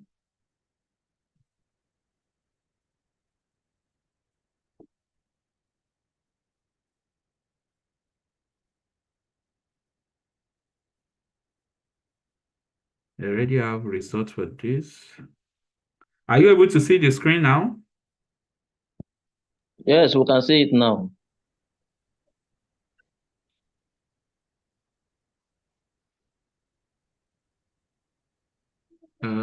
It's not going to take any more response, so we have to move to the next. Only one person commented that they scored 10/12. Okay. The next one. Let's see how many people. Okay.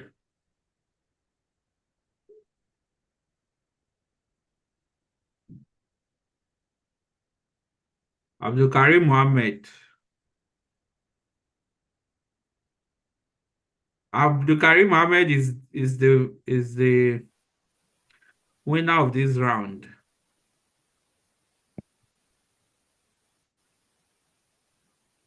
Ah. I tried just last two.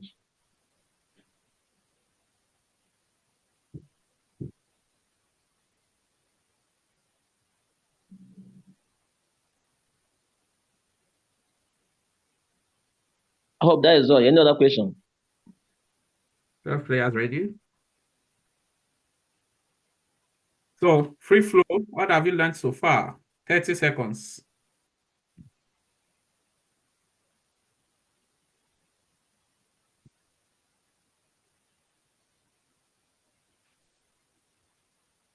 Nobody has responded. 15 seconds to go.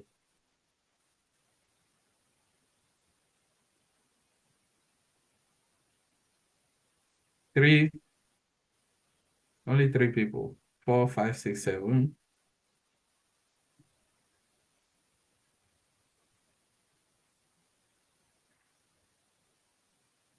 How to develop a mobility vehicle.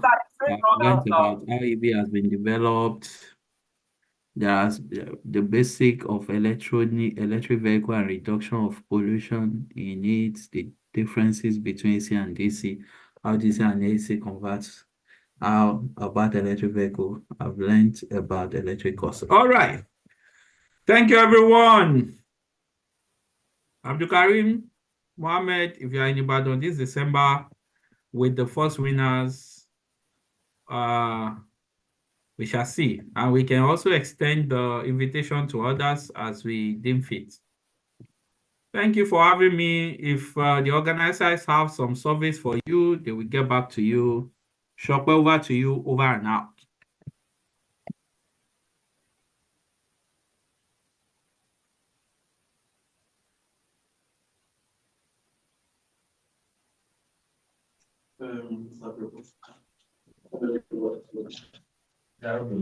C-Dub organizers, are you there?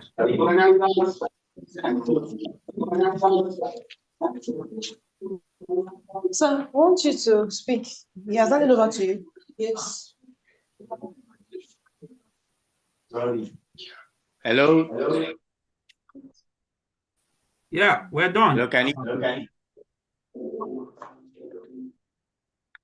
you all hear me? Yeah, I can. Okay, awesome. Thank you so much, Tolu. I'm sure. Please, I need you to go into the comment section and share your experience. Please, a special round of applause. Like we started with all the emojis, the flowers, the love. Don't give him too much love if you're a lady, he's married, you know. So There's share not too much love, even if I'm married. Give the love as much as you have it. So please share your comment as well. your feedback in the comment section. Much appreciated. Okay, the guest speaker. Okay, thank you. The training is awesome. Thank you. Please let them keep rolling. I told you from the onset, and you can imagine what it will look like if you meet him in person. Thank you so much, Tolu, my global friend, changing the world from Nigeria to Africa. Awesome. I'm not sure you know what you are saying, from Nigeria to Africa. Okay. Is Nigeria Yes, not Nigeria Africa? the world now. You started from Nigeria, didn't you start from Ibadan Poli? What are you saying? Africa to the world. Yes, now. Okay. So, but really, I mean, I was in and out, but the few sections, especially this I'll share video with you, Tolu. This question quiz period, you need to see adrenaline, the way it was pumping at the hub here. I mean, so thank you so much for this amazing section. Yeah, I know you've talked about the December package. So for tomorrow's section, the idea is that we will meet at the hub here. And we also need, for those that are on the call now, I don't know what I have. need you to indicate, check them. I need you to indicate if you'll be coming physically. We'll share the address online on the WhatsApp platform rather. And for our friend in Cameroon, Kano and Bauchi, those outside Ibadan. So we stream these on YouTube so you can access it. We hope to do that tomorrow. I mean, the practical section, please. So please indicate. Bisola, please watch out in the chat box if you are going to be joining us to Tolu's workspace tomorrow to see all the magic, everything you saw now. I mean, literally, like, pictures and videos, you see them in real time experience. It has a mentee that will guide us tomorrow. So please indicate. We need you to indicate. So we have option one is for us to meet at the hub here. We have about 7 people at the hub here. So if you are also going to join, let us know. We need you to indicate, okay, I'll be around for the class. Please, everybody indicate as much as possible. Okay, you know what you do? While we're indicating, indicate on WhatsApp platform so we can take your names, your details, and plan. So that will affect our logistics. We need to plan for transportation and refreshment. Okay, beautiful. So Bisola will send, okay, 2 people. Anyways, so Bisola, sir, we need the slide. They're asking for the slide. Bisola will send a message on WhatsApp platform. Please indicate, we need to plan. If we are going to get a bus, we already spoke with people, or we're just going to use 2 cars, my car and another car, not stress ourselves. So, and practical is only going to be tomorrow. We're not Friday anymore, just tomorrow, a whole day, as much as possible. Experience everything, ask all the questions in the world. I mean, we'll come up with subsequent version. So when we are doing next year, I mean, you can still join again if you're interested. What we are going to do is, because that's our standard, the cohorts you'll be producing from scratch, maybe a 3-wheeler from scratch, from everything, buying the parts, fabrication, because the hub, we want to have an electric bicycle here at the hub so people can, come around, experience it. And if it's going to be 2-wheeler. So that's what we're going to do. So please indicate on WhatsApp. Bisola, I think she's sending a message again. Thanks for the privilege of innovation in mobility training. Thank you, Akomola Ferretti, our transport minister. Thank you. Okay, then please, finally, most importantly, I think you should just get the handles. We need you to follow us on social media, Instagram, LinkedIn, and Ebenezer is already trying to connect. You have to type. I think you should copy it and type it. CDub, just look for CDub. I think on Instagram it's CDub Africa, CEID then Africa. LinkedIn, just type in CDub. You'll find us. So we need you to follow us like now. Please do that. Show some love. Let's go out and let the world know. When you are sharing your experience, make sure you tag us for the person that people are showing here as well. So thank you. Please, I'll be available for. So I'm going to send you a note you can share with them. Okay, beautiful. So you can access and use after now. So please don't follow us on Instagram, CEID 15 CEDO.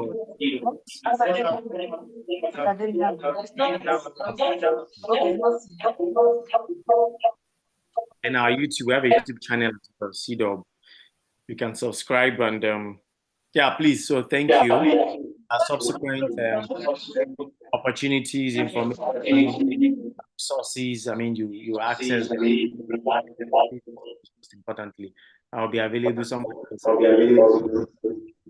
So Bisola, any other? I mean, I want to especially thank our resource.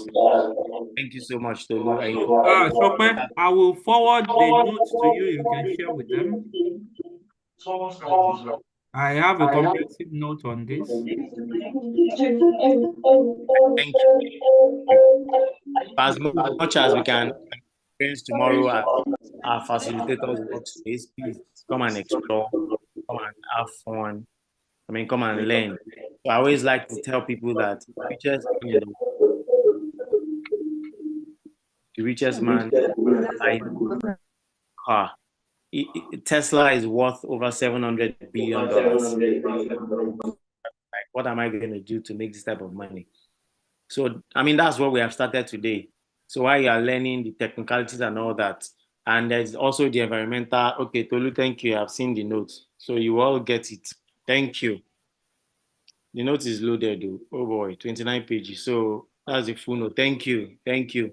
Please appreciate our facilitator a lot. That's a lot of information and resources he's sharing. So Elon Musk is $700 billion, more than that too. Just Tesla, SpaceX is I think over 220 billion, and Starlink is there, but just electric, electric car is not so. And that's the only I always say the only green unicorn that I know. He's not even a unicorn anymore because he's now a multinational. A unicorn is a startup valued at $1 billion. So one of the things we normally do, Tolu, we're unable to achieve that. We normally would ask people, put people into groups. They will brainstorm. Maybe we should have planned that, but because of time, then each group will come up with a solution in that space. Then they pitch. Then our facilitator and myself, at least, will score you, give you feedback. I mean, we are trying to raise green unicorns too at CEDOB. That's part of our mission, raise green unicorn across Africa. So we have $1 billion green solutions that are adding values to our environment, to our planet, and not destroying it. And of course, create more jobs. Yeah. Like I said, more jobs in the future. It's not too late. It's not too late, Abby.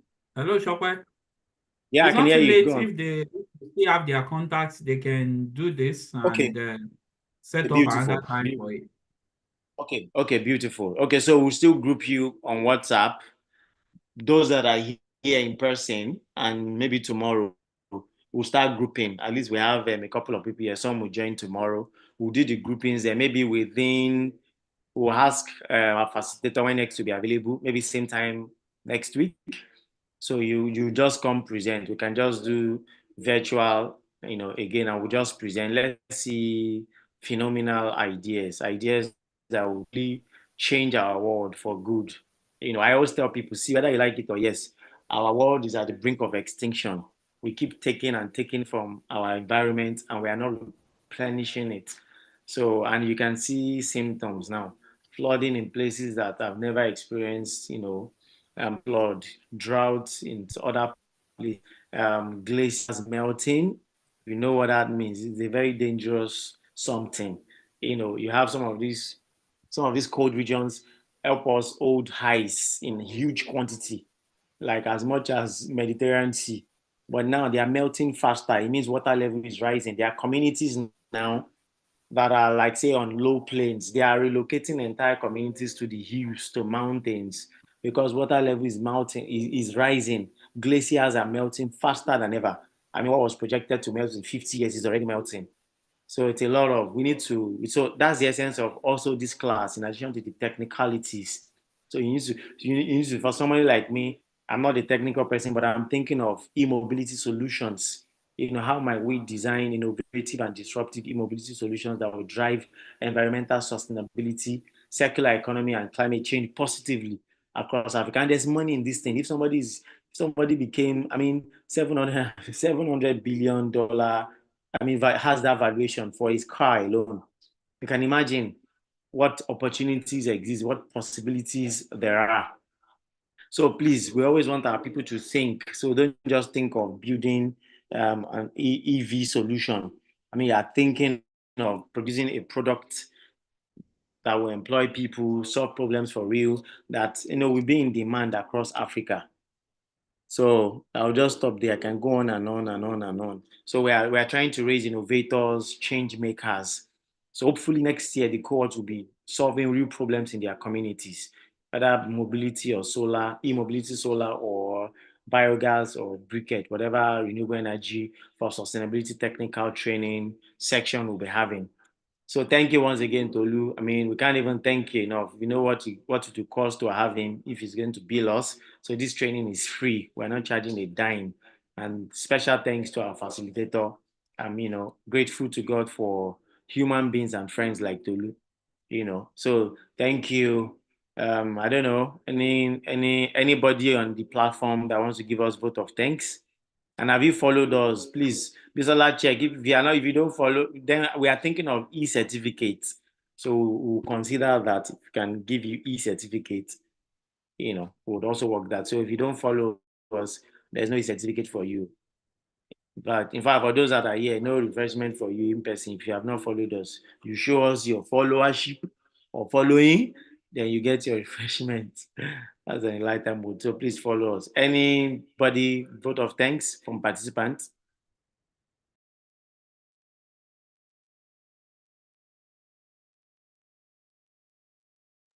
Or do you want me to call somebody?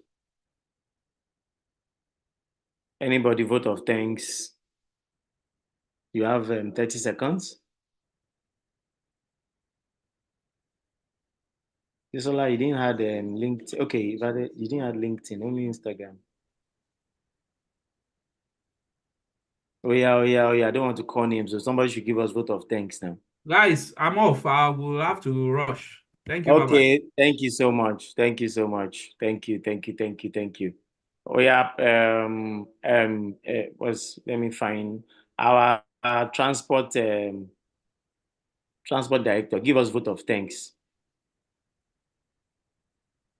Ireti, right? Yeah, Ireti. Oh yeah, give us vote of thanks, please. Let's close this section.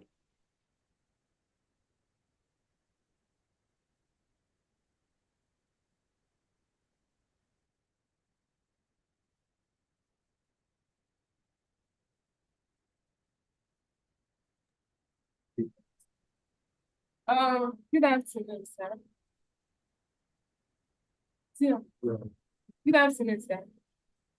Yes, I want to really appreciate this opportunity of bringing us together to learn about the latest innovation of data. Because I see transportation is a social economic activity that connects everybody together. And this has a way reduce carbon emission because the use of battery instead of fuel that will be releasing emissions.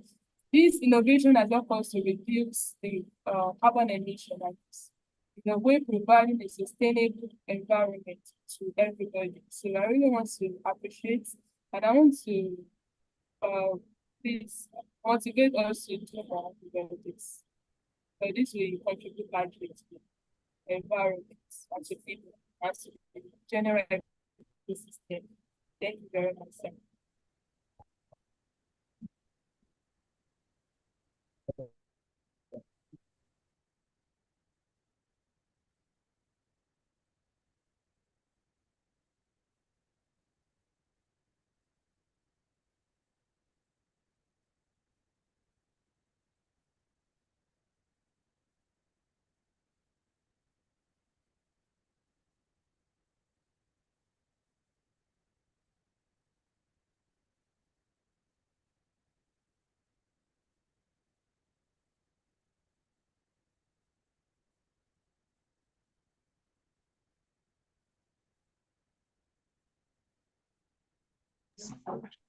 Hello, everyone. please, I sent the handles to our social media pages to the section, comment section. So please follow us as listed on IG, X, Instagram, LinkedIn, YouTube. So please follow us on all our social media platforms. Thank you.